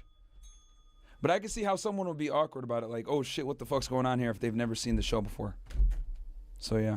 What the fuck? Exactly, bro. You think Fresh didn't see the show before he came in there? Fresh, instead of spending your money on hookers, you gotta invest in a life coach. You need a new personality, bro. You're so corny, bro. I don't even know how Myron put up with this guy for more than 3 years. That's actually impressive. Like the video and subscribe if you think Fresh is socially awkward and needs to get a grip.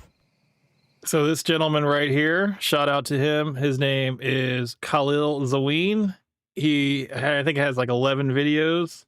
But yeah, every video he has on his channel is just completely roasting Fresh. I subscribe to him. You guys definitely should.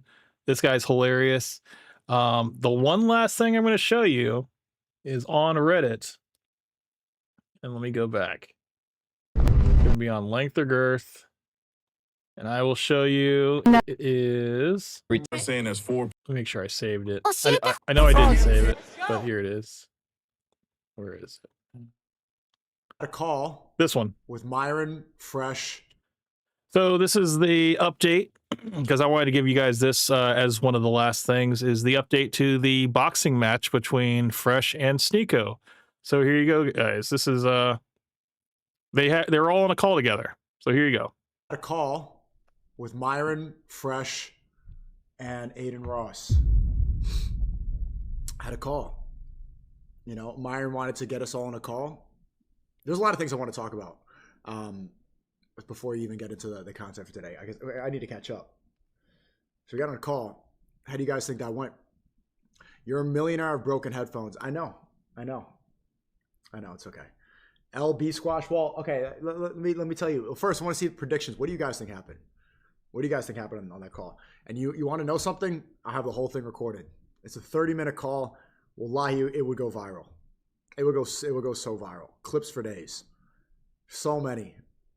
It's annoying because even when it's not live. Unfortunately, Sneeko won't release that call because of his loyalty to Myron. Live or not being like we're not supposed to be recorded. I'm a clip farmer through and through. So, what do you think? Talk to me, Chad. It's been too long, man. Talk faster.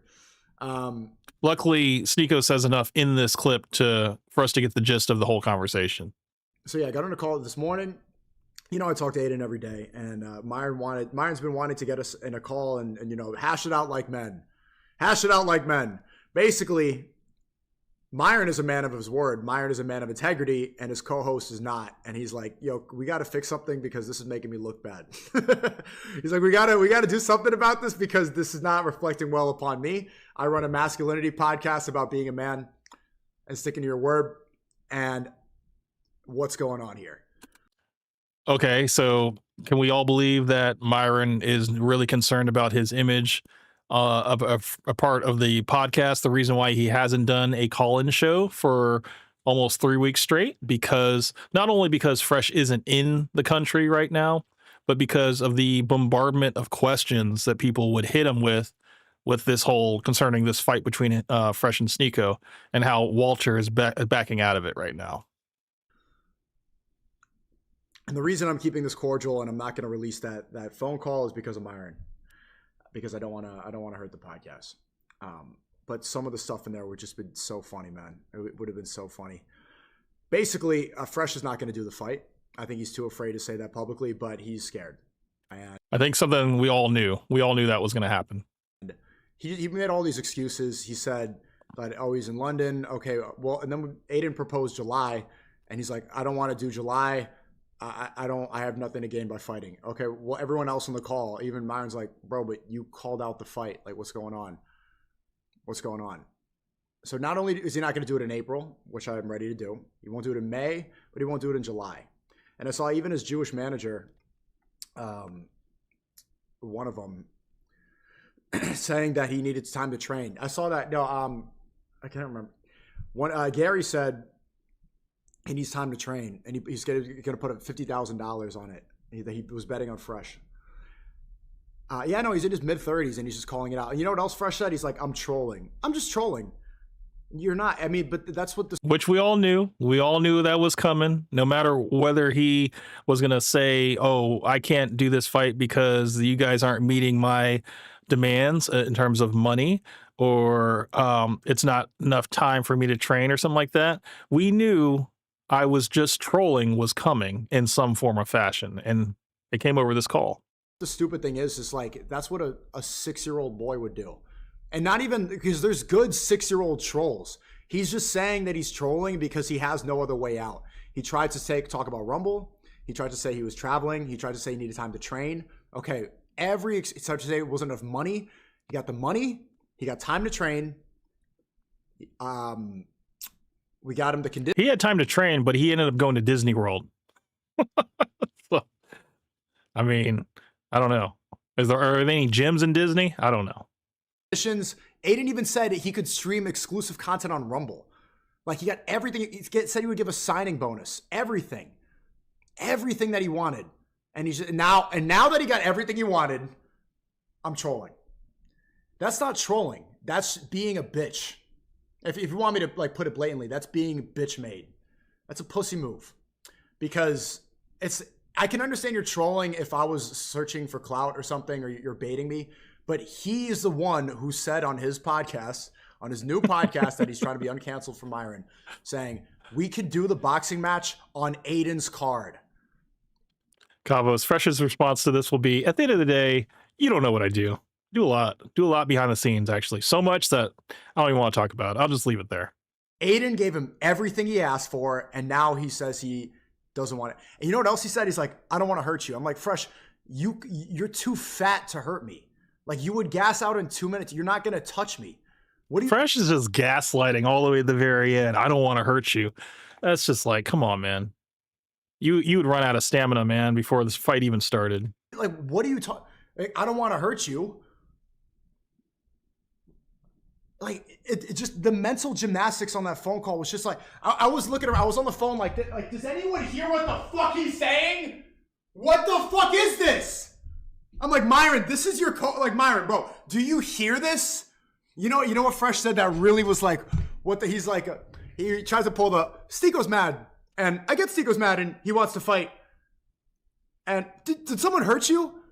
He did the thing that the hoes on the podcast do. Like, Fresh, you challenged me to a fight. Like, what are you talking about? Did somebody hurt me? I'm just saying I accept the fight. Now you're trying to back out of it, you little bitch. Who hurt you? Did someone hurt you? Nigga, you asked for a fight and I'm trying to schedule it. This is how men communicate, right? Where no one was streaming. No one, like, this was just in a call and we're trying to get business done. Every excuse. I was like, I was just mind blown. I was mind blown that I've never seen a grown man do this. And not only that, and this is the embarrassing part and why I feel bad for Myron, is that this guy literally runs a self-help podcast for men, a masculinity podcast about how to be a man. And this is the most simple aspect. You follow up with your word. Yeah, unfortunately, he's the sidekick. Okay, Myron is the one that runs the masculinity podcast, and Fresh is just there to learn along with us. Okay, he's not really one to be the one to make any points or be the one giving out any lessons. Okay, he's learning just like us, but he's not applying any of it. So yeah, that's it, man. That's all I wanted to tell you guys. I hope you guys enjoyed that one. If you guys are finding me for the first time, my name is Camp Hustle One. I like to make content on people, call out any hypocrisy, and hold people to the fire. No hate, just facts. So yeah, if you guys want to tune in to me next week, man, we're going to be talking about another drama. But until then, hope you guys have a wonderful evening, and I'll see you guys on the next one. This is Camp Hustle One, out.